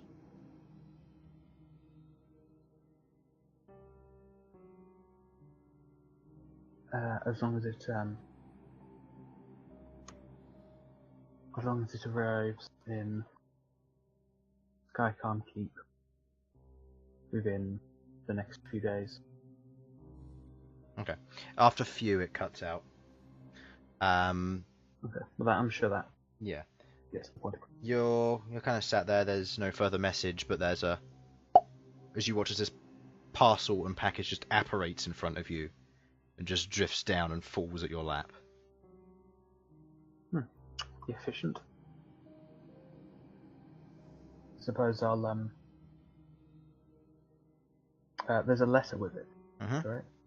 Yeah, there's a letter kind Well- of as you open it up. There's a small letter on the inside, and you see the rest of it there. What looks to be a lot of papers. Interesting. Well, I'll give the letter a read first. That should hopefully make some sense of it all. Okay. It seems I have a word limit on here. So I will put this in 2 parts. Please make the message shorter. We've set the limit of 2,000 characters to be courteous to others. Fine, I'll delete that paragraph as well.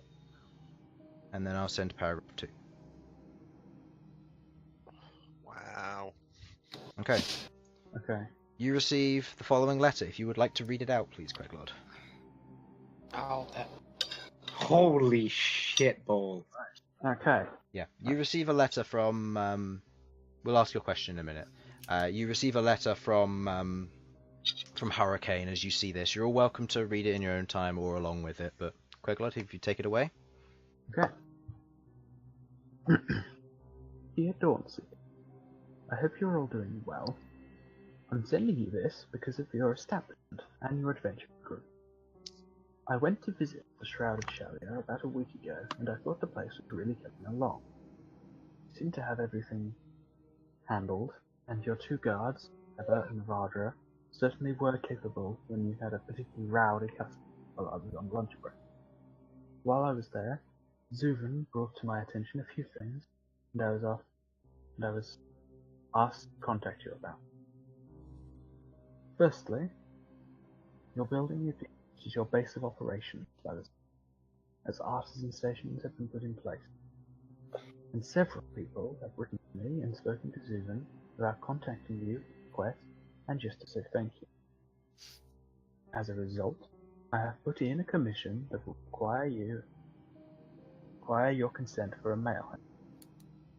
This mail house will allow you to contact others, and others to contact you. I have lowered the cost to 50 gold pieces, as I have enjoyed the establishment and have thus come to think it could also use this improvement. The mail house will, however, require a housekeeper to maintain it, which leads me on to the next point. Second, Shiva seems to be performing the role of a barhand and that of a housekeeper in your absence. As a result, I'm requesting from the city standpoint that you pay her to accommodate for her becoming a house. It will mean that she can take care of the mail house if that is your wish to do so.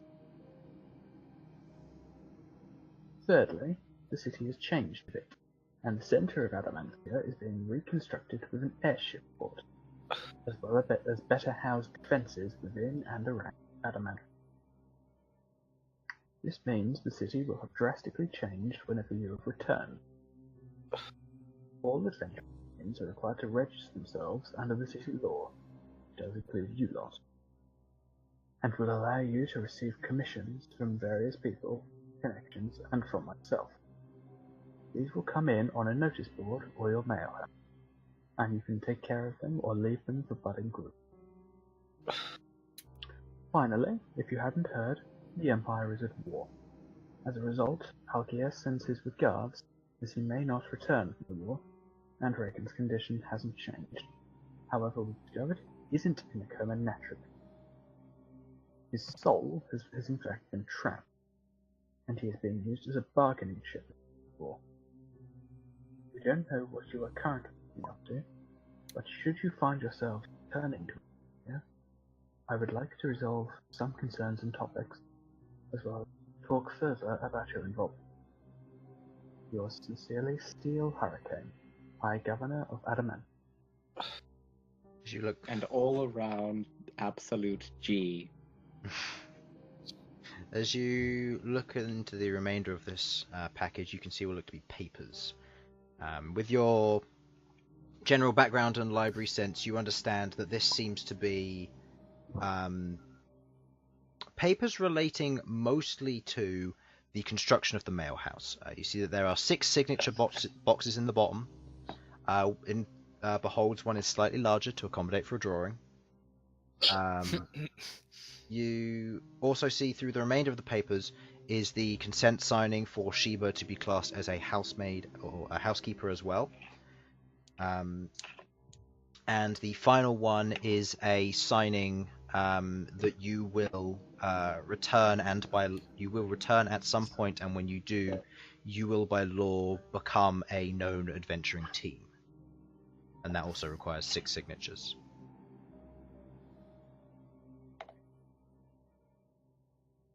Cease. But how are we supposed to send them back? Doesn't seem to mention it. Well, that seems funky fresh to me. It's magic paper. Hello, Behold. Behold turns up when the paperwork arrives. How convenient. I think I've come at the wrong time, boys. I'll see you later. You missed hugging rock dogs. Hugging what? Rock dogs. It bit you across the chest and threw you across the yard. Indeed, it did. Did a damn one? No. You ran did. up and hugged it, and it was like, no. Oh, I'm sad. It's okay. I got licked from head to toe. Screw you. Alright, so where exactly did we get this mail? It just poofed into existence. Indeed. Right, I'm going to read the fine print on these contracts. Okay, make a investigation check. Yes, Why was I yeah. the one? Can I do the same? Yeah, go ahead. Make an investigation check, you guys, for fine print. Come on. Let's see. Investigation. Oh no! As Sasha goes to look for the fine print, she's like, nope, no fine print here, and just like turns Right. around and goes to sit down. Well, I got a 10. I got a 15. Okay, on your 15, you can see that there is one section of fine print which is written underneath the by law one for adventuring groups. Adventuring groups are required to, after signing, to return within 1 year to sign up. Okay, so don't think we plan to stay away for longer than a year, right, guys? We don't, no plan to. Does it have any like stuff for like if they're forcibly detained? What do you mean, like the adventuring group? Like say like someone trapped us in a cave for like a year. Oh, like, then they'd probably have a little bit more of a leeway on that, but Yeah, okay. you don't know. In terms Good. of what That's my story. If we in go terms over of what this signing for the law says, it basically means that you guys return home and sign up to register as a group. If you guys don't want to, you don't have to sign it. It just means you won't be able to take quests in Adamanthia. You'll have to always go straight through an administrator, which will mean that you guys will be stuck. Fucking administrators. For a while. Yeah. It basically means if any of you guys want to go like, okay, we want to do a quest to earn some money, it's going to take a week for it to kick in, because they're going to be like, we'll find the quest for you. And then they'll send you mail saying, I'm sorry, there's been a delay on your finding quest. Others have taken priority, and it'll be basically that. Okay, so we gotta do this if we want to do job. Got it. Effectively. If you want to do jobs effectively, yes. Sounds like hard work. Everything's hard work. Well, not everything.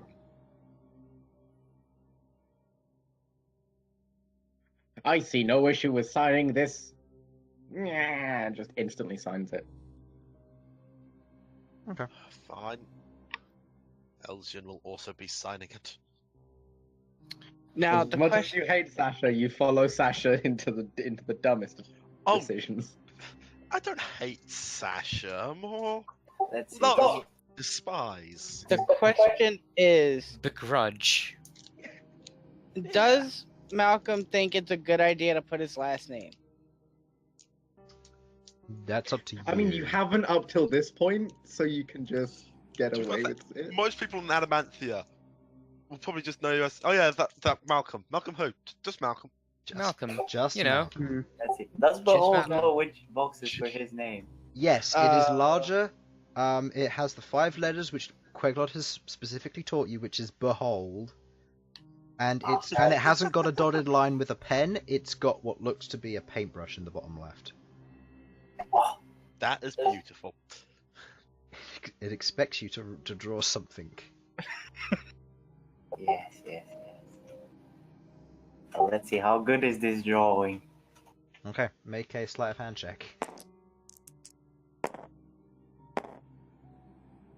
It's okay. It's not the greatest, but it's good enough. You draw a nice stick figure holding a sword, which you label as Chill's Bane in as best you can. You ask Queglod to spell it out for you, and you draw the letters. It currently reads Gilburn, but it'll do. Close enough. Malcolm's gonna put both first and last name. You put your first and your last name. You Yes. you I sign for suppose this. I'll be signing it as well. Okay, so you sign. Do you all sign? Any objections to all signing the law to be registered as a team once you go back?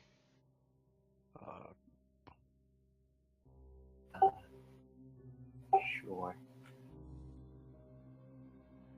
Let's do this. Yeah. I'm gonna be a team with these fuckwits. Yeah. Or is it actually Baron? Oh, it's Barenlaw. As it's written on the Oh. left, on the right there, Barenlaw. Oh, I thought. Okay. Okay.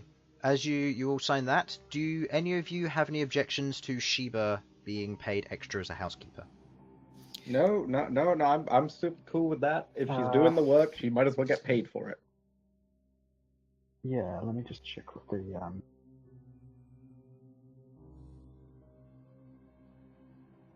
financial situation is currently. Financial situation has updated.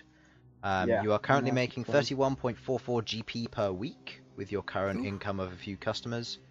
And it's 6 gold pieces for the housekeeper. And That that's seems with fine. me applying this minus 6 gold pieces as well. Just so you could see it early. Okay. So that's the updated thing. You also have more Tabaxis showing up because of Hurricane.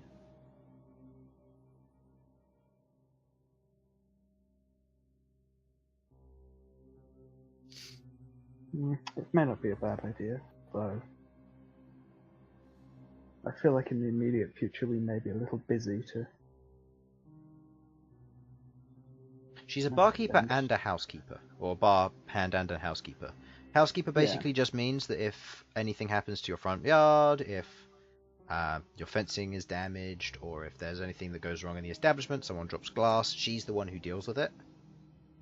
And it also means that if you get a mail house, she'll collect the mail and clean out the mail house. If you choose to get the mail house. I see no reason as to why we couldn't get the mail house. Like, we're what's the profit we're turning at the moment? 31.44 GP per week, which is including the housekeeper role. So otherwise it would be 37.44. I don't feel like it's a bad thing. I think we should just go for it. Like it's not like we'd need to hire someone to do it anyway. It might as well be someone we already have there. Because that way they're going to be even more invested in keeping the job, because it's like 2 jobs that pays them lots of money for admittedly not masses of work. in the housekeeping section. I mean, I've gone roboty, haven't I? No. No, Nope. not too bad. Nope, Okay, it's just they've okay, got thank nothing God. to say. Every time, God, I get so scared whenever you guys go silent because I'm like, oh, I've disconnected again, haven't No, you're fine. I? So, You know, The next time we should bureaucracy. do that. What can you do? so are there any objections to Sheba? Nope. Nope. To Sheba, no. So the mail house, how would that work? Male house would mean that you would have a creature of a chosen type. I'll read you which ones that you can get. A creature of a chosen type that will go from place to place. They will either go to designated areas to collect mail. If an individual wishes to send you mail, they will send their own creature to your location. They will drop off the mail and then leave. This will allow you to send out deliveries, such as if your artisan stations make anything and someone orders something, you can send it out that way. If anybody would choose to bring in a request, such as I need you to go and kill the trolls in the north, as a simple example. There are no trolls in the north because there are no proper mountains or swamps. But anyway, so yet, and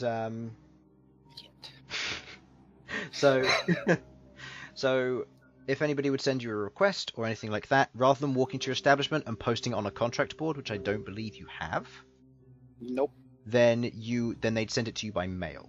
This means that it will go personally to you guys, and will mean that other individuals can't take them. If you make a contract board, you'll bring in adventurers. They'll proceed to look through the contracts and so on, as well as stay if you had an inn, and so on. But otherwise, the mail house is just to and from stuff. Also means that confidential information can be sent directly to your home, and also means that you can just receive and send information if you wish to send information to a higher up, but you can't necessarily just waltz into their establishment.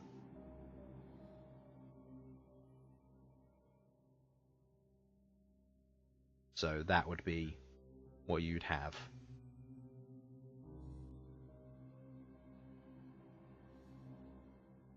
So, any problem with the mail house?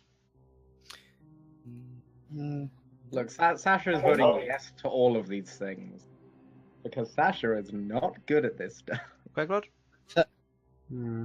If you want to make an intelligence check to know how much the mail house is before, you're welcome to do so. Yeah, I can't find the list anywhere, so... No, it's not in the list. It's a misc. No. It's something Yeah, which I came also- with the. It's something which came with the upgrade of the city. Yeah, I'm gonna take a look at this. It sounds like a good idea on paper, though I'm not certain. Also, he lowered the cost to like 50 GP or something. Yeah. so Yeah, that's- I'm trying to... Previously, it seems like he's lowered the cost from 200 to 50 GP. Plus, it seems he hasn't either he hasn't specified or he hasn't mentioned the cost of the animals, depending on what you choose. So we don't have to pay for those? That, or you're going to have to pay for them still, and he's just not incorporating the cost in the initial amount. Well, You still have sendings available, and I don't know Mahara very well, so I don't know how much of a dick he is. Sasha seems to vouch for him. Oh, it we have seems like a a lot. pretty...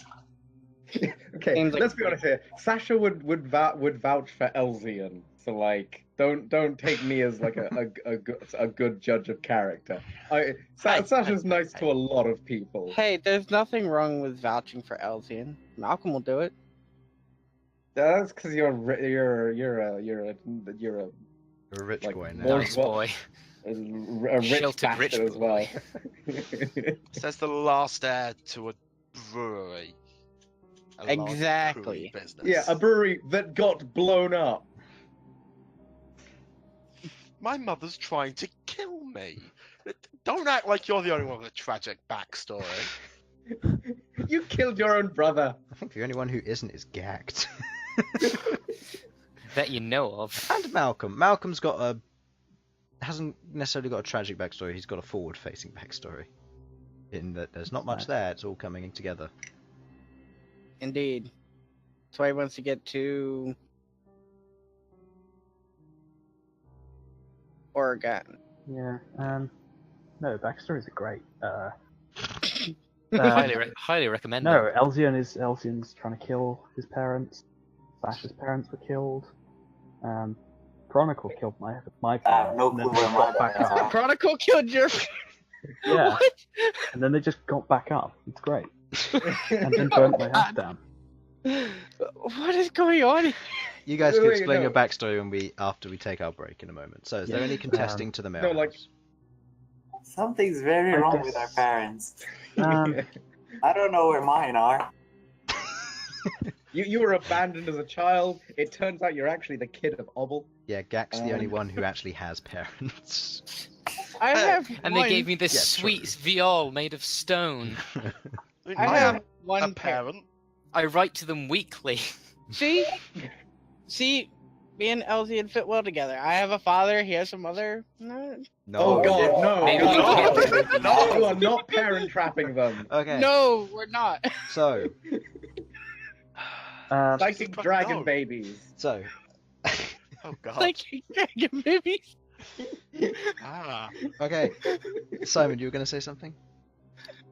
yes, I'm not opposed to the concept of us getting this installed, but Sasha, if you wouldn't mind getting in contact with Hurricane, just trying to clear up a few of the details before we finalize this. Oh, sure thing. I'm gonna use set ascending. Okay. As per usual. What do you say? I'm gonna take a minute to decide what I say because apparently my ums and ahs count. They count. Would this be a time to take a break? Actually, yeah, we'll say this then. Cool. While, Take a break while he tries to siphon all the ums and ahs out of yeah, his while message. you proceed to decide what you're going to do, we will take a quick break there. And for those of you on stream, thank you for watching. We will be back in about 5 or 10 minutes or so. So what exactly am I asking her? Oh, You're asking about the Mail house. You're asking about the mail house. We'll proceed to do it all on stream, so don't worry. And then when we get back, we will assume that you guys have had your long rest, and then you guys can proceed to choose what's your next path from there. So we'll be back momentarily.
they'll be able to hear us on stream. Right. There we go. Square. So, wait for the others to get back. They're not back yet. What? Well, actually, no, we're waiting for Sam to get back. Or Sam's just not saying anything. Classic. Could be either, in all honesty. Yeah, his hand's not moving. Oh, welcome back. I was muted I see. So, the entire time. nice.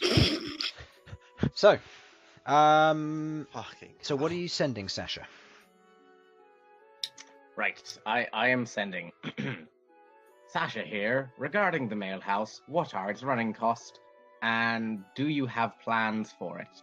Lots of love, Sasha and the gang. Kiss, kiss, kiss. Okay.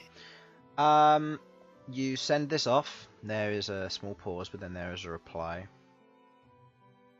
Hello, Sasha. The mail house has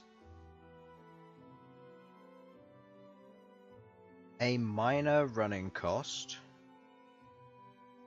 of 5 GP due to registered license. I plan to use to stay in touch. Hurricane.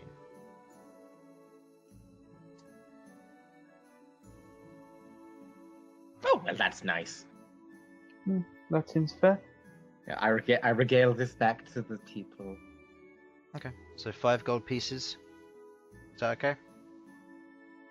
But is that per week, per month, per what? That would be I'm assuming everything per week. yeah, Unless with say everything else it otherwise. would be per week. Yeah. That's Okay. fine. It's then, basically a we'll PO do- box, so. So, you okay with the mail house then, guys? Yep. Mm-hmm. Okay, That's minus fine. 5 gold pieces. I will update your stored gold because that will take 50 gold to put through. Taking from your pot, that puts that down to that. Then adding your pot, it's up to. If I do that, that will then tell me what it comes to. 754.997.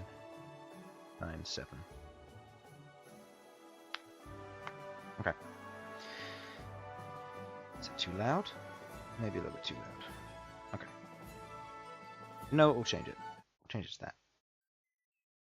A little bit calmer. So, as you do that, you all sign it, and the mail house goes through. You watch as you sign the last one, the law one disappears, and as it happens, it kind of rolls itself up, and then disappears with a puff.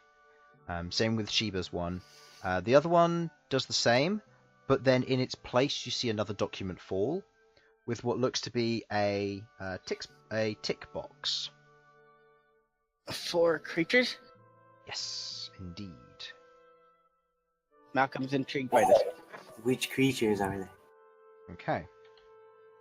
I need to make sure I'm getting the right one here. Or the right ones. So let me just...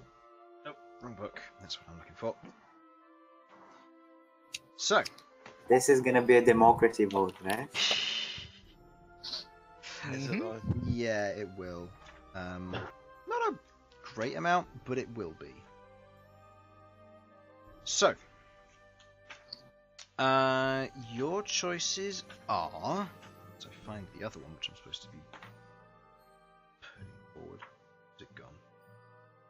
Number 1, Bessie. Yes. Of course. If it says Bessie, then yes. Where is it?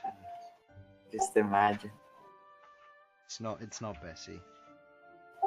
Oh. I'm sorry, but it's not Bessie. Come on, Chris. Why you gotta do us like that? Because no. But Bessie is Bessie.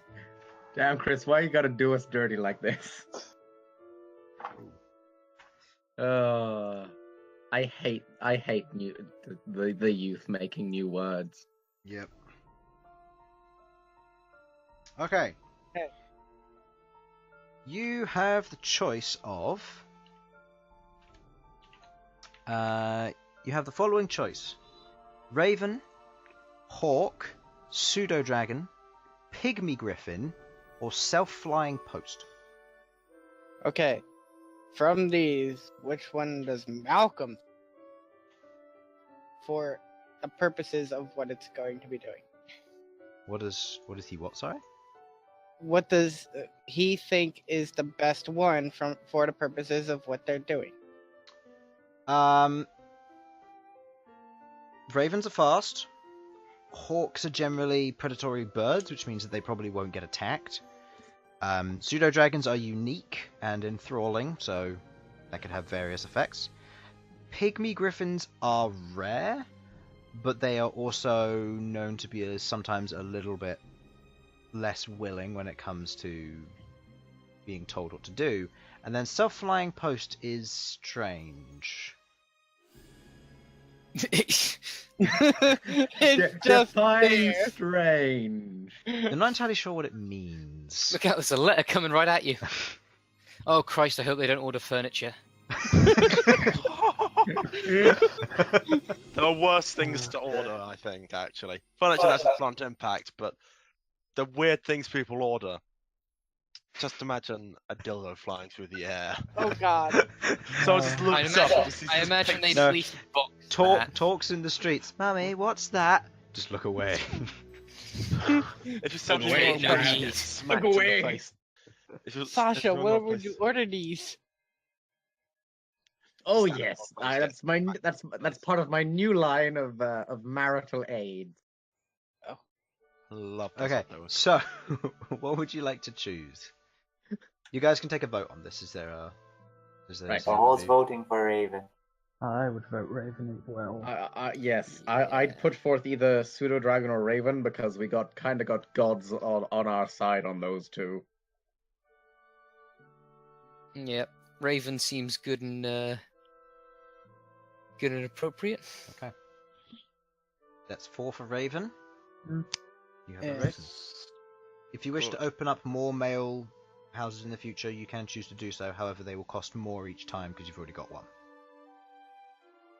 So, with this, you tick the Raven box. You watch as the paper kind of apparates, and then it leaves you almost a receipt afterwards, and you see that it reads: a 50 GP male house will be set up with an establishment of 10 ravens. You may name freely, and the expected arrival will be in 2 days. So, you have chosen Raven. I'll note that down. Okay, so as you go on through the night, you all rest. Easily enough, you feel safe. You do have Felipe keeping watch, but nothing seems to catch your eye. You feel safe here. There's a little bit of howling of wind, but all the others are asleep. There's a little bit of snoring, but you all last through it. Especially from Bhold. You manage to sleep through it, though. And as you wake up in the morning, you feel refreshed. You hear what sounds to be Whack coming back with the rock dogs. As he kind of ties them back up to the wall via the chains and sets them down. He throws down what looks to be a bear carcass, and he carries the rest into the kitchen. Who's that? Whack. H-W-A-K. He's one of the stone giants. He's the beast master. Indeed. Yeah, he looks after the rock dogs. Okay, so what do you guys plan to do for today? Why did you come to Sky Coffee? Do we want to help them with their issue? Well, Sasha definitely wants to at least give it a look-see. Yes, we can at least investigate what's going on. If there's nothing we can do to help, then obviously there's nothing we can do, but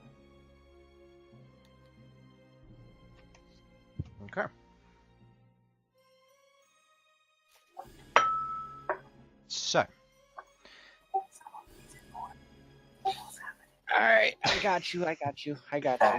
Yeah, you let him know what's going on. Yeah. So, you proceed to head out of town, heading further westward. Oh no, not westward. Yeah, northwesterly. You travel along a little ways along the mountains. Over the next day, you travel along the road, trying to lead to where you were told, where you were pointed to. You camp one day. Nothing seems to happen. The snow stops falling, and you keep going on along the road. You eventually reach what is the point for where the assault took place. You look around the area, and you can't see any immediate tracks. What would you guys like to do? The scene that you are currently in, by the way, is you're on the thick road still. It seems to have gone a little bit narrower. Maybe you could fit 1 or 2 carts along for regular size individuals like yourselves. And you can see the mountains on either side go up a little ways, and then they kind of curve at the top. They aren't peak mountains. They're more stone rolling hills almost. The snow is melting, forming a little bit of kind of drain water and runoff, which is kind of going down the side of the path. Kind of this kind of groove where it's naturally flown for seemingly quite some time, leading down the mountainside. Okay. Well, we were told the conflict was happening in the sort of northeast of the keep. If I recall correctly. It was no, to the north. No, just straight north. But it was along the path. Okay. So where you guys are currently here, you'd be from the keep. The main path that leads up effectively follows this, but then goes over top like that. So it took path about here. Right. After 2 days of travel along the path, it's a straight path, it's a flat path, it's not going up or down or guiding, so you can move a lot quicker along it. And you eventually reach this point and you kind of look out and you can see the various areas. If you wish to make a... If any of you wish to do anything, you're welcome to do whatever. I'd don't know, I'd probably like to send Felipe out to scout the Same with me. the immediate area. Okay, both of you make perception checks. He has very limited range, but Same with Bedlam. That's fine. yeah, I can at least get a look over from above. Yeah. +3, I believe, so that puts you at about... Perception for Felipe is plus.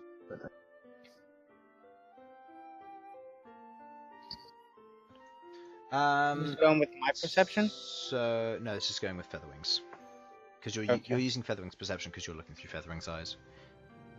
As you both look out, you can't really see all that much.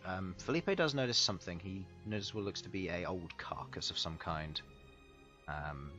Seems to be fairly new and rotting. There's a few flies hanging around it. Felipe goes down to investigate, takes a closer look, and you can see that it's probably been dead for maybe a day or so. Interesting. Well, it seems to have what looks to be almost humanoid bite marks out of it, but larger, which suggests Etten. yeah, sounds like. Well, I think I may have found a carcass residue from the previous feed. Remind me. Sorry, go on, Sasha. This is a Harlan thing. Oh yeah. Are Ettins like the ones that are like trolls but with 2 heads? Yeah, 2-headed. And would I know that in character? That guy. This guy. Oh, this guy. This guy here. Yeah. Oh no, he looks like real festive actually. What if he has a Christmas tree on his belly? Because it's festive. That's He a does player look fun. right there. It's, Feel free to explore down there, Bhold. Follow it down. No thanks. Find the trunk. Oh god. why? And I'm getting rid of that. So, yeah, you know that from what your general knowledge is from being in the mountains for a while, Etten are not the best kind of creatures. You do know that Etten don't work together. But now they've got a bigger Etten leading them.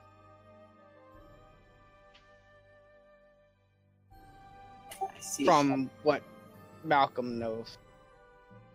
Does Bhold know anything else? Or are there no Ettins in the Highlands? There are Ettins in the Highlands. You know that they can be relatively stupid, but between them they have the combined wit of Elsyan. Oh. They are very good at avoiding anything that would cause them any mental harm, as they have 2 heads rather than 1.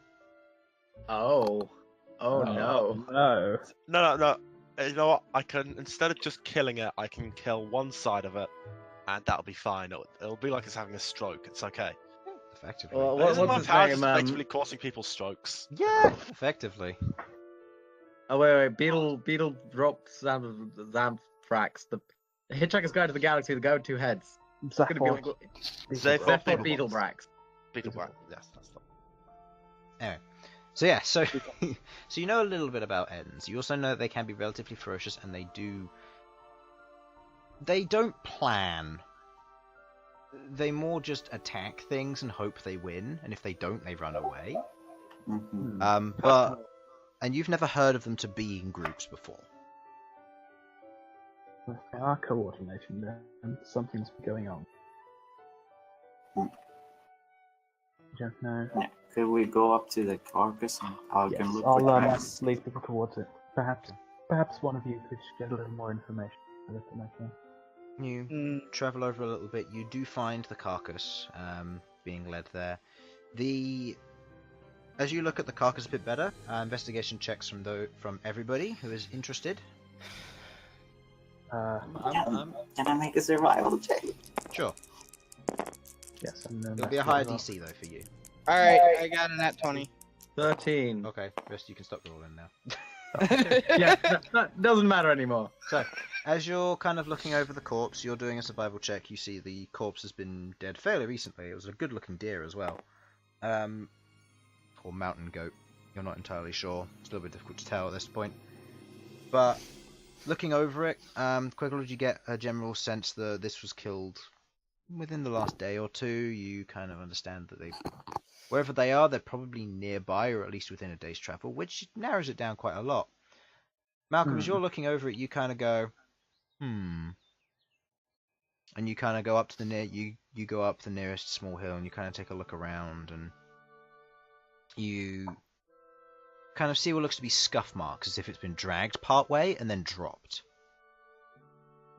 And kind of leading on from the scuff marks, you look out over the horizon, you think, you get a hunch, and you go, maybe that way. Sending Featherwing up. Featherwing flies up and kind of coasts a little way as you travel a little bit on with the rest of the party. After about 25-30 minutes of travel, Featherwing spots something. What looks to be a small pile of bones, currently leaning up against a rock. Do you guys choose to get closer? I'll surf Featherwing. This feels like one of those situations where when we get closer, it's going to come to life and murder us. But Well, maybe Let's it'll get come to life close. and will murder you. Okay, Chris. I'm just gonna say, can I try to look at this any closer? Just What? sort of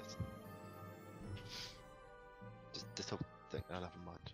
Oh, Yes, what? You're going to use one of your... No.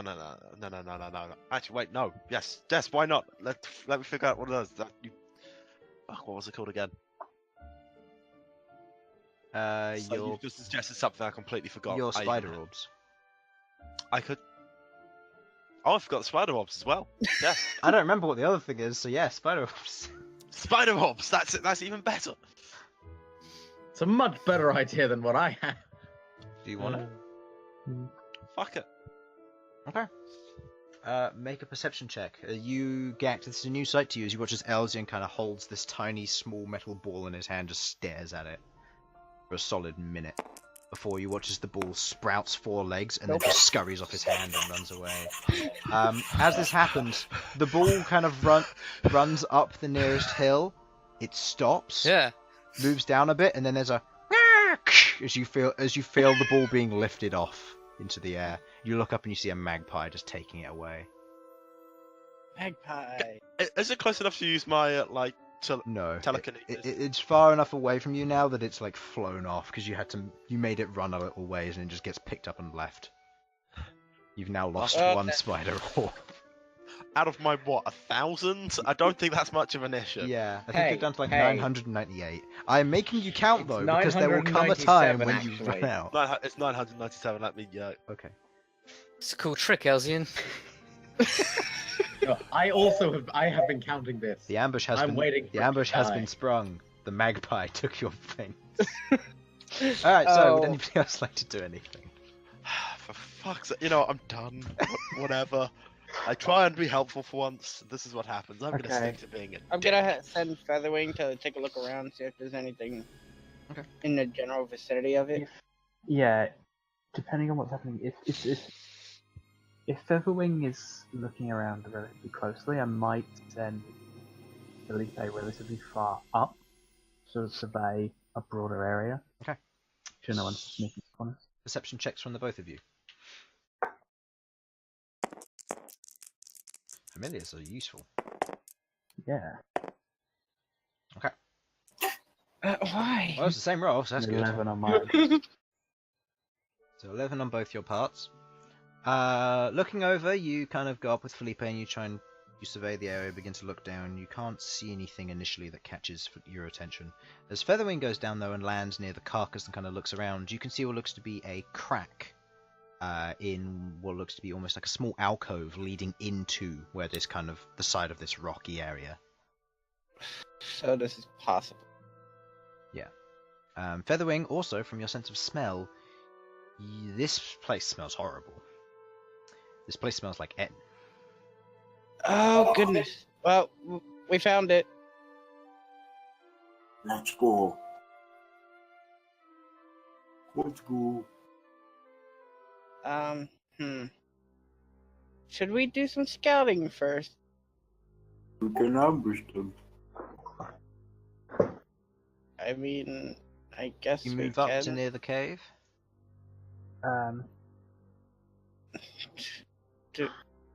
Okay. I suppose so. If Felipe hasn't seen anything. As we go, I will be using text magic. Okay. You detect magic. You sense nothing in the area other than the vibrant colours of your nearby allies.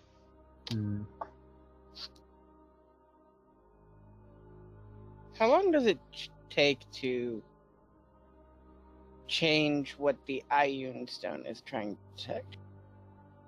A short rest, so half an hour. Oh yeah, when we get closer to the cave, I'm gonna use the red orb to see how many are inside. Okay. You use the red orb. You watch as Bhold pulls out of his pack this perfectly blood-coloured red orb.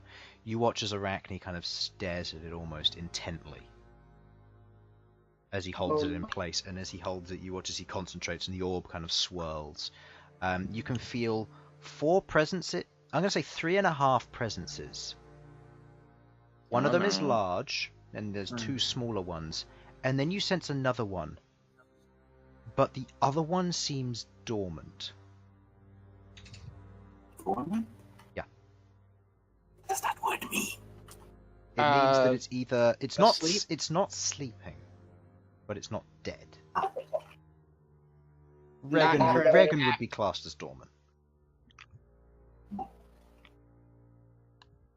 So, what do you guys do? There's 3.5 in there? Alright, Malcolm's lost already. A half? I don't know. One of them seems this word that I don't know, which is dormant. Dormant. Okay. Just say not there. That fits more with Behold's Not level there, of vocabulary. It's there, but it's not there. There's 2 people, one of them isn't there. Good job, Bhold. There's 3.5 people, but the half person isn't there. I don't know what it means. Interesting. So he's There's 1 big one and then 2 smaller ones. Would it be alright if I went to take a look, guys? I'll be honest. I'd rather we all sort of moved within roughly the same area. I was just gonna use my beast shapes. Go right ahead. Spider Malcolm. They might notice you. Yes, just make sure that you don't turn into anything. Is what? These sorts of things. Oh, wait. Oh, never mind, actually. Okay. Yeah, no, I What can't can do this. What can I turn into that would be relatively in this area? Rat, spider. Spider would be in this area too? Well, you get spiders everywhere. Okay, so I guess I'll just go with generic spider. Okay, Spider Malcolm. Yeah, she watches Malcolm turn into a teeny tiny spider, and then proceeds to scurry along the wall. Jesus Christ. And then you go through this gap. The gap itself looks like it could accommodate maybe a large creature kind of pulling through, and it's deceptive in the way that it looks. It kind of curves a bit on the immediate entrance, which kind of makes it look like a smaller gap when it isn't. And as you travel in, the smell is horrible in here. There's the smell of excrement, blood, and you don't know what else. No. Smells really bad. In answer, Infernal, beast shape is not concentration. Okay. As you travel in, you scurry along the side, and do you speak giant? I do not. Okay. You see before you what looks to be two Etten currently sat on stools. And one of them's kind of turning what looks to be a deer on a spit. He's like, in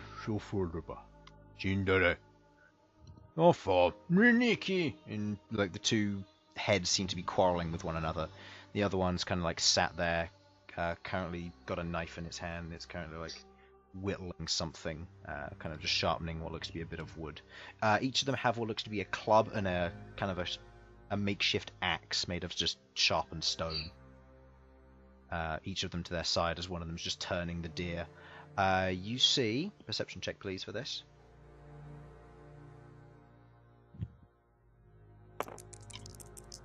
This is your perception now. Yep. Oh my goodness. It's easy to see. With your darkness, you look out, and you can see what looks to be a few barrels off in the corner. They seem to be mostly shattered or broken. One of them seems to have what looks to be a siphon coming off of it. Seems to kind of have some kind of marking or branding on the side. You're not sure what it is. There's a large tent to the right, which you do see. You don't know if there's anything else, and you can't see any other large figures in the area, so you assume that there might be something inside. And across the way in the corner, you see another Etten, but it's petrified. Currently attempting to cover both of its sets of eyes, and it's completely petrified and turned to stone. No. How about no? Malcolm's leaving. Malcolm's leaving. Hell no. Okay. You leave outside the entrance of the cave, and you meet up with the rest of the party. The Malcolm cave turns isn't back. that far in, by the way. It's maybe about 20-30 feet, but you're a little ways away from the entrance as to not draw any attention to yourselves. Malcolm turns back. No, we're not doing this. This is bad. Why? What did you say? Well, I saw two Eddens.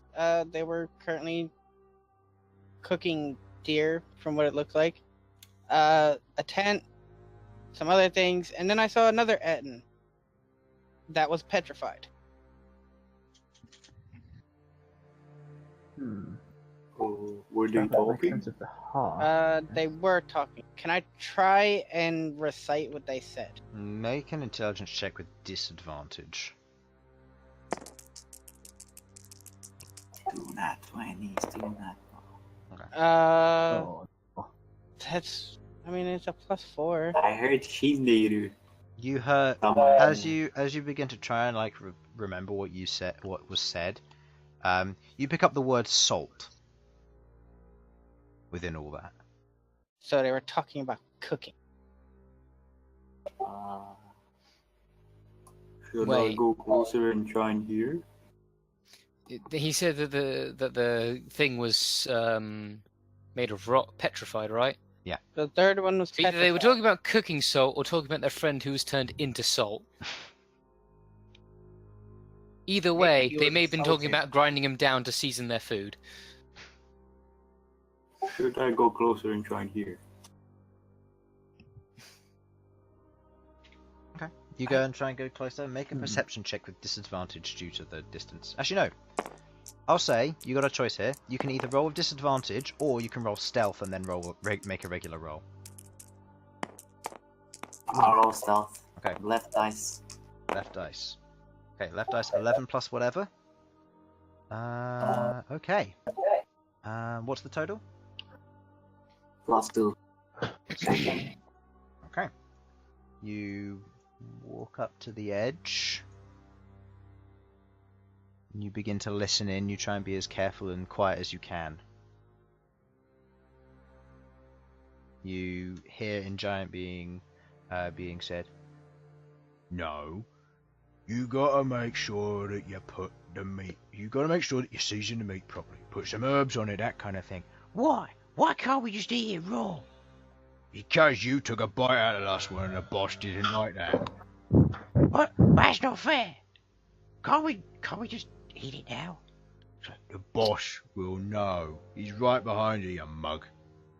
And there's another word of like, "Oi, you! Make sure you're cooking that meat properly. We aren't gonna starve like last time when you didn't bring any meat back."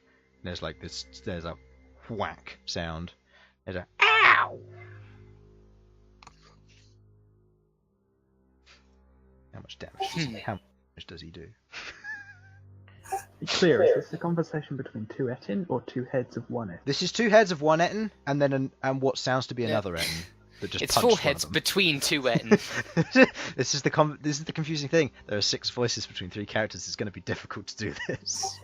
Aha. Come on, Chris, you can do this. I'll try. What the fuck is happening? So the last one, was that the big one? You're not entirely sure, and as you do, you kind of take a few steps back and you step on a bone, and it immediately one goes, "What was that?" "I don't know. Something's outside." "I'll go check it out." So, "What do you mean we'll check it out? You should do it. They're the ones who took the bite out of it last time." "Shut up." Do you do anything? Can I climb up on the rock next to me? Go ahead. Make a stealth check again. The rest of you see this as Bhold kind of quickly like backs off and begins to climb up a rock next to him. This is probably bad. Oh, Okay, 17. you climb up on the next one. You watch as the Etin, one of the Ettins walks out. It's kind of pulls itself out and it looks out.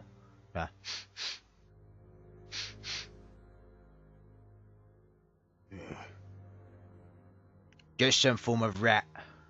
Broke one of the bones. And he kind of walks back inside. Can I insight that? Go ahead. Tell me the truth. 1. You can't tell.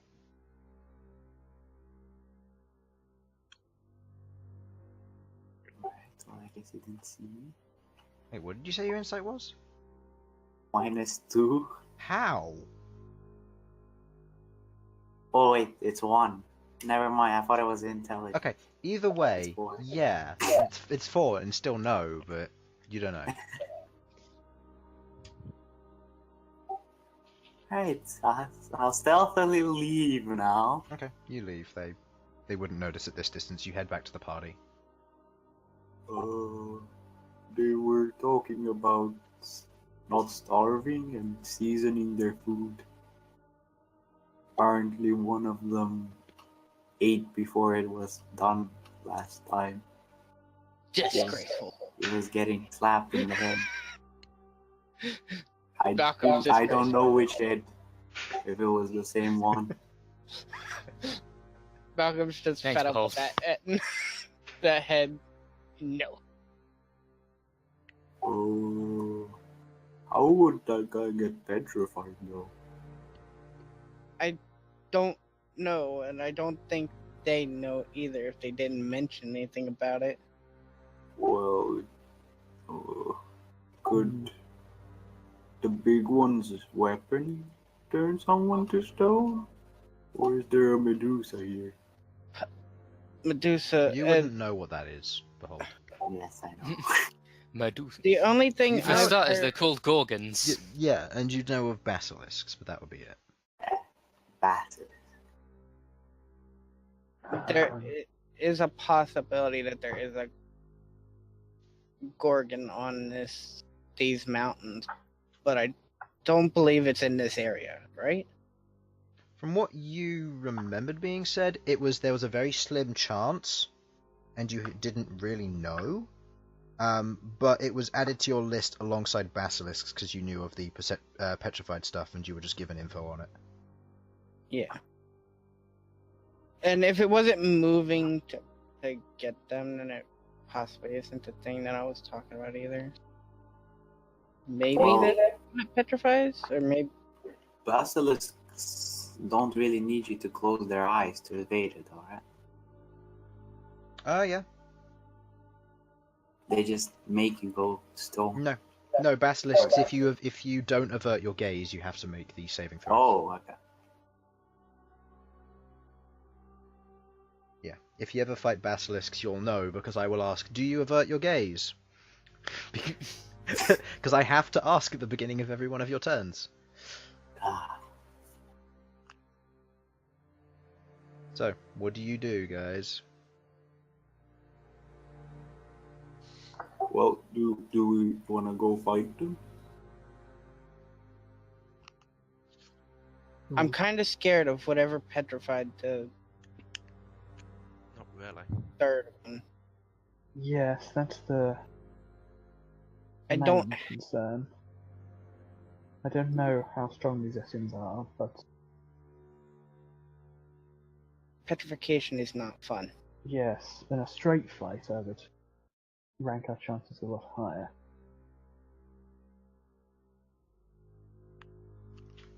Hmm. I vote no. Well, weren't we asked to take care of them? We were asked to take a look and see if there's anything we can. Yeah, so And obviously we want to try and help as much as we can. Can't exactly help us, we're all petrified. Exactly. At this point, Chris, Queglod know about if it's possible to reverse petrification easily. Make an intelligence check with disadvantage. What exactly does Malcom know about? Petrification. There are clear signs of someone being petrified. Namely, you will see things like there's exquisite detail, but you'll see markings on particular areas of fresh wounds where they've kind of been carved in, and the rock will be stained red around those particular areas. Okay. Is that just straight intelligence? That would be, I'd say probably more. I'd probably say more Arcana for this. In that case. In that case, yes, that's an 18. Okay. You know there are higher levels of magic that can reverse petrification. You are also aware that in very rare cases, you're not entirely sure whether it was true, but you've read notes on it before, of basilisk blood being used to cure petrification. Basilisk. Ooh. Uh-huh. That actually might make things a little bit quicker for him. Hmm.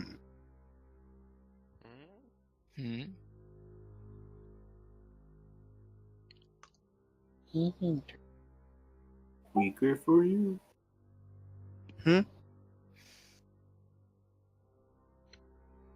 Okay, so what's the plan? I can go in there if you want. Or we can wait for them outside. And I can jump on top.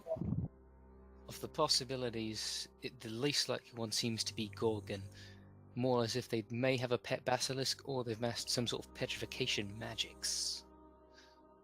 I do think it is can cast magic. Probably not.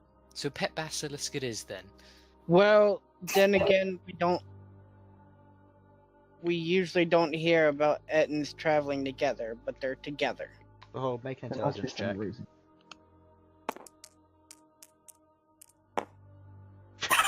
Nope.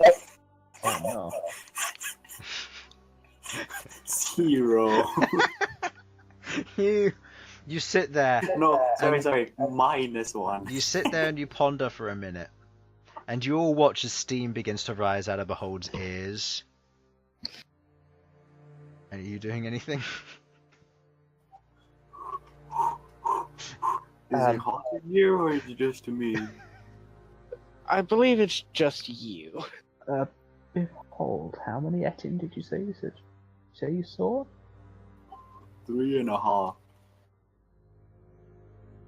Well, Well, there was one big one and 2 small ones. he did. Right, and the petrified form is the half, yeah.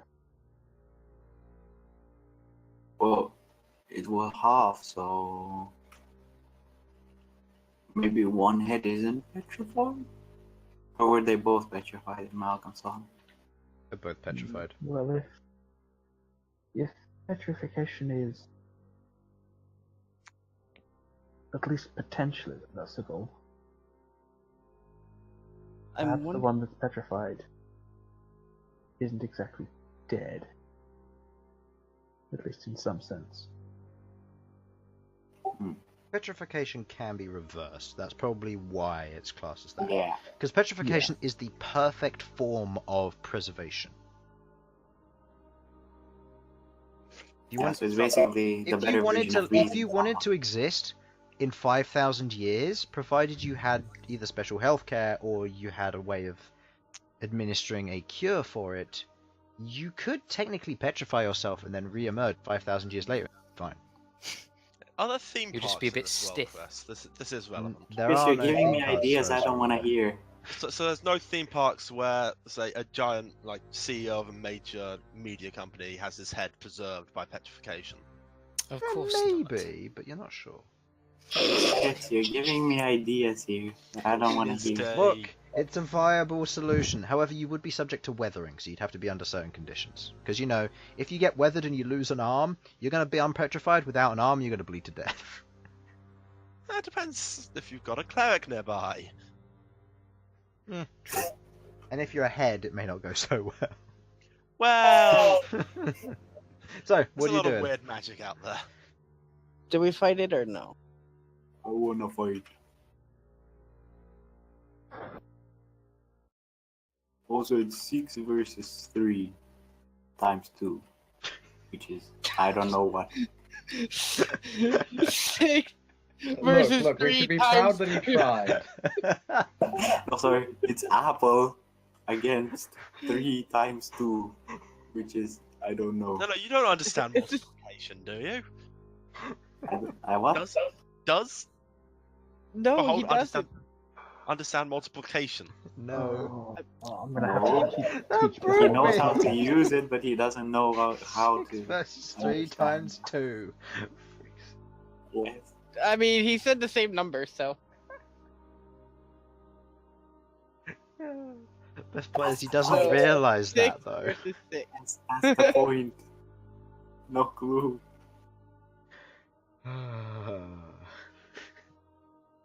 So, So we're going in, right?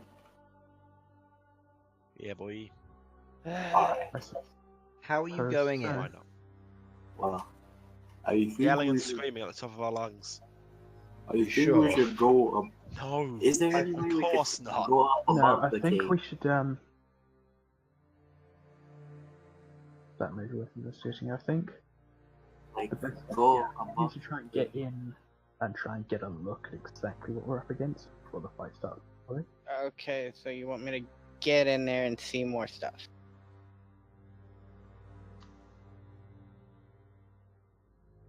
Well, we need a This is probably likely to be a tough fight. We're going to need to know what sort of strategy we might be able to use. We We can- could If wait we can get a view outside. of the terrain, perhaps. Seeing as you actually Well- saw what was inside, I will show you the map so you understand. Oh, okay. So that's what it looks like inside. That's what it looks like inside. And from what you know, you saw these two bad boys. One sat here. Actually, no, which one was on the... Yeah, that one sat there, and that one sat there. Actually, no, other way around, because that one's twisting that around. Where's the petrified one? The petrified one, I will... over here. Over there. I didn't have a tar for him, so you go sit there. If you want, I can get in there and get another look of things and possibly try and figure out if there's anything inside the tent.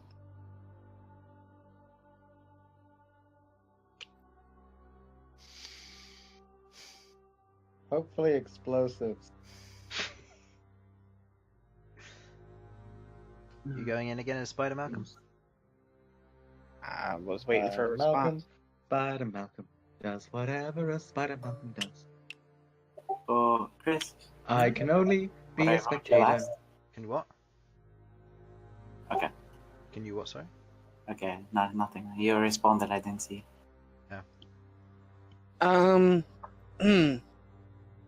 Would I know if Pass Without a Trace would still work if I was in Yes. Spider That's form? literally what I asked. You've done it before. Okay, well then I'm gonna cast Pass Without a Trace before I turn into Spider. Pass Malcolm, that and- trace, second form. You go ahead and do so.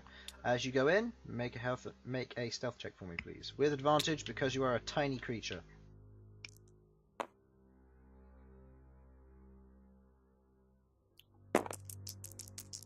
These guys couldn't care less. So 14 plus 10, let's see, plus 2, plus or something. 7, no, plus 12. Plus 12, okay, that was right, so that's 26. You go inside, and as you enter inside, you see this big guy currently sat on his stool. I'm guessing he was the You- one that was in the.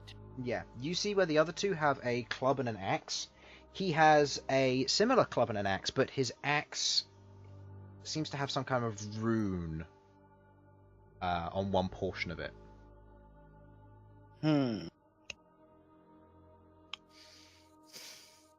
Okay. Can you make a check to figure out what kind of it? You can make an Arcana Uh, check. Yeah, I guess I can do that.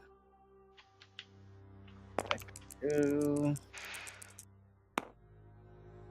Nope. You have no idea what kind of magic it would be, but it seems it has a very mild magical essence to it, and you imagine that this is some kind of magical weapon. Well, Bhold does not like magical weapons. Why not? Ooh, They I have hurt. paper. I have paper and quill now. I'm gonna be sending my thoughts to Featherwing, who's writing on paper out there. Okay. Make a check for Featherwing for writing. This is be dexterity. I believe it's a Dexterity. +2. Or sleight of hand, which would be... Yeah. Oh, Okay. Sleight of Um, hand. Okay. Uh, Featherwing proceeds to write down these bits and pieces, and the rest of you see as Featherwing proceeds to write, drawing for you, Bhold. What Malcolm sees. Can you draw the rune? You see the entire area. Featherwing draws the rune as well. Those proficient in Arcana can make an Arcana check. Hey, fuck you, Chris. just double checking. I am. Oh, yes. I'm the only one not proficient in I know it. Queglod is, and I believe Yeah. you are, Elsyan. Ghaakt, are you Yeah. proficient in Arcana? +7 up. Oh no. I have a 1 in Arcana, No. so no. What are your totals? 13 for me. 9. Okay. With your 9, you have no idea. With your roll, there, Queglod, you begin to look at it, and you kind of, what kind of rune is that? And think back. You can't seem to put your finger on it, but you may have seen this kind of rune before. Just don't know what it does.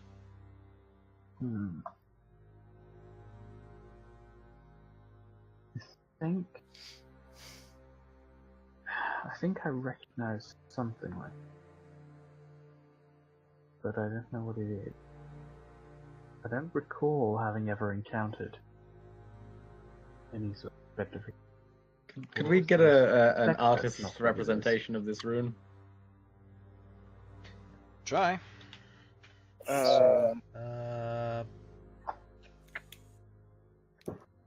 I'll be honest. This is just because I like making Chris draw things. Shut up. Well, we don't have. Are you sure tormenting Chris is a good idea, Harlan? I mean, as much as I enjoy it as well, it's not always the smartest move.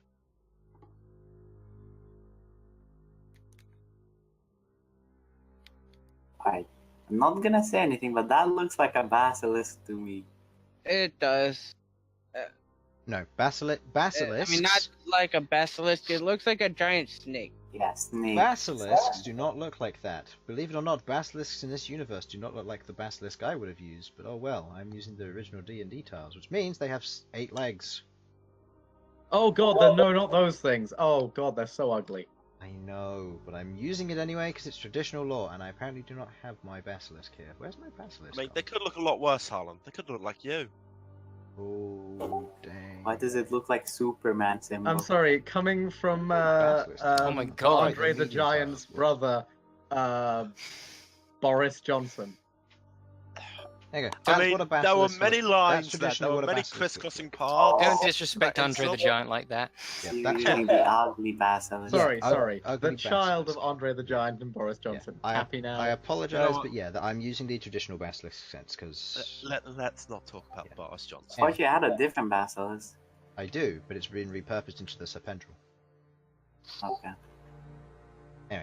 That's the symbol that it has on it. Alright, so he's got a Trogdor staff. Just. Alright, yeah, so that's what I see. Did I recognize this animal? It's not an animal, and no. It looks like an animal. Alright, well, Malcolm's gonna leave now that they know what it looks like inside. Then check inside the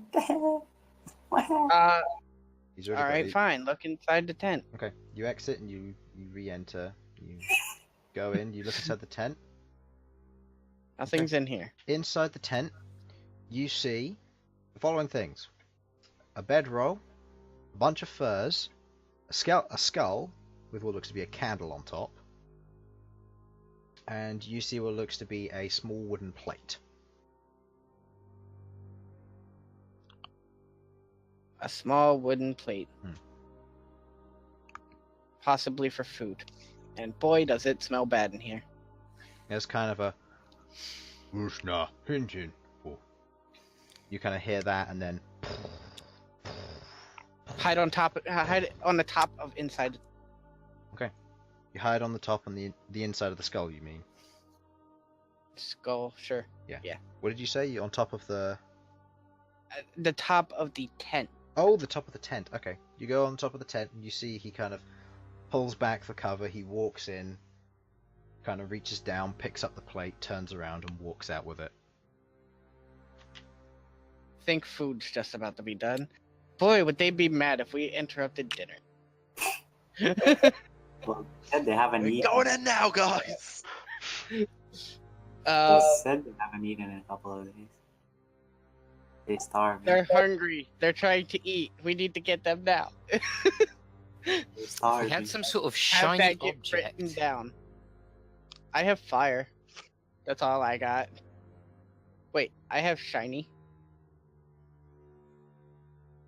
I have a ring that's stopping me from being killed. Now, being hunted down. That used to You're be welcome. Malcolm's. It's an amulet. Thank not a you ring. so much. You are so gracious.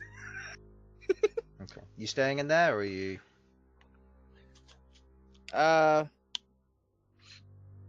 I'm going back out, and then I'm gonna meet up with the others. And if we're going to attack, we're going to attack. Okay. We should attack. You leave with the now. rest. You turn back into your original Okay. form. See. If we're going to attack, we should attack now. They're hungry. They're about to eat. Letting them eat when they're hungry is a bad idea. I agree, we should go now. Are we going? Let's go. Okay, your path without a trace is still up. Yes. So, and how are everybody's you affected. going forward? Are you all just walking in, trying to stealth in? Are you charging in? Do we want to draw them out?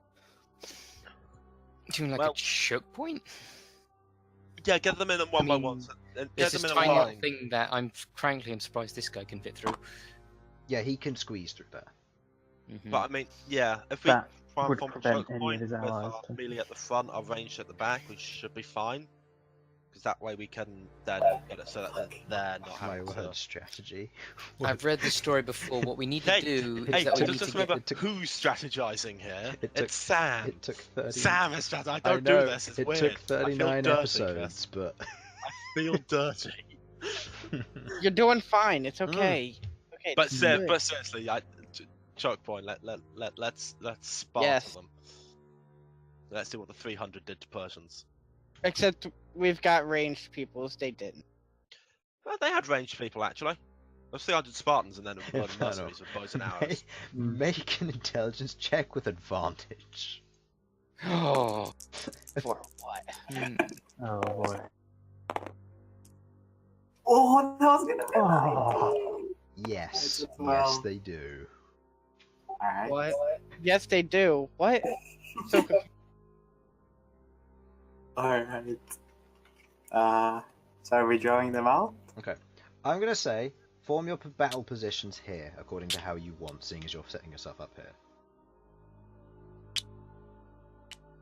Elsyan's just going to be all the way here. Okay. Yeah, that's fine. Being off map. No, being off map is Okay, fine. I'm okay with it. I was kidding, not being that far back, because otherwise I'm not really too... Arachne is gonna be I'll make- on the wall. On the wall.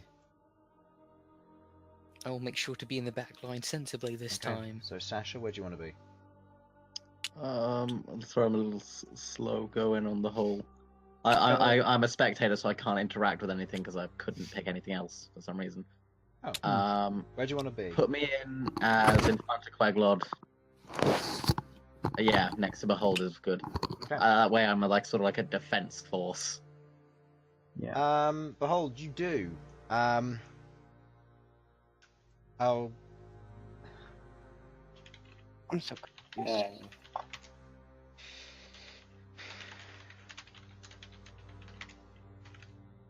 Alright, that's exactly what I had in mind. There you go. Treat them as if they are 6-year-olds. Alright.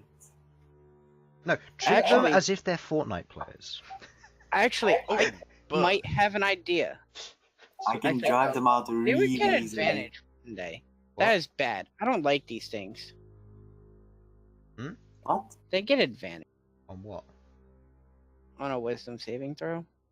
So, You're not supposed to know that. depends on the wisdom saving throw. It depends on the ability, actually. But sometimes.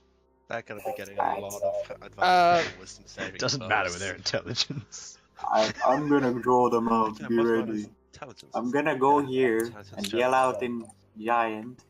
Hey, fatties! Your mother really needed to give you 2 heads because you couldn't think with one? Oh man. Wisdom saving throws a Oh, disadvantage for 6 each of them. burns. Okay. Disadvantage? Yeah, because they're offended. Oh, this guy in the back, he succeeds. Actually, hold on. Roll it. No, do me one better. Roll me a persuasion check, or roll me a general charisma with advantage. What's the total? Let's see. Charisma +2. No, it's doubles. Roll again. No. Are we still finishing up at 10 o'clock, or have We that we plan's are. Yeah, changed? I'm just going to have it be that I'm going to start combat, and then I'm just going to have it Do be. initiative. Okay. You don't hear from inside, but all you hear is, "Mama, mate, fat." You hear what sounds to be the picking up of weapons and the running forward before there's a, "Oi, stop. You know what we should do." What? Ah. No, I don't like it. I don't like these Oh, noises. Can actually You Can- hear what sounds to be one of them moving forward, and you see the large one through the entranceway, and he looks down at you guys. And Cover goes, your eyes. He looks down at you and goes, "Hello, sunshine." And at this point, Hello, Fatso. this one appears above the rock on the side. Oh. There is another way out which you didn't find. Ah, for fuck's sake. This one, on the other hand, he's busy cooking dinner. Which not one was offended. made of stone, by the way? Hmm? That one. Which one was made of stone initially? That one. This one here. Yeah, he's dead, Okay. effectively. So, when we get back here next week, we will roll for initiative. But for now, we are stopping there. So, thank you for watching. Hope you enjoyed, and we'll see you next time. I'm actually going to elevate this guy just because it makes sense. He's about 10 foot up. He's not that far up. How high is Cool. the ceiling, by the way? In there, Yeah. about 15, Here. 20 foot. In there. Here, it's open air from about here. Or from about here, rather.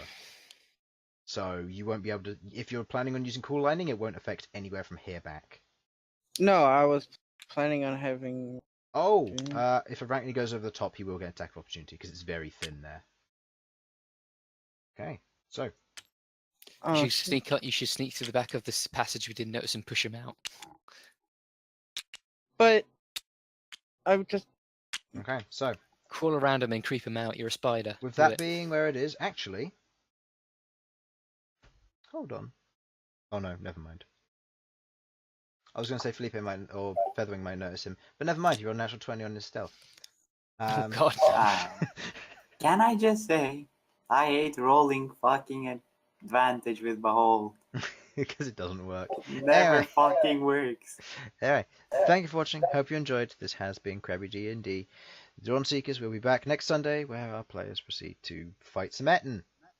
Alright, And die horribly. indeed. We're all gonna Someone get will. petrified by Probably a us. stupid axe. Yeah, someone will. I guess we'll Someone polished their shields up real good. I've read this story before. I know how this works. see. Alright, thank you for watching. Hope you Let's enjoyed. hope I'm not the Bye-bye. one being petrified because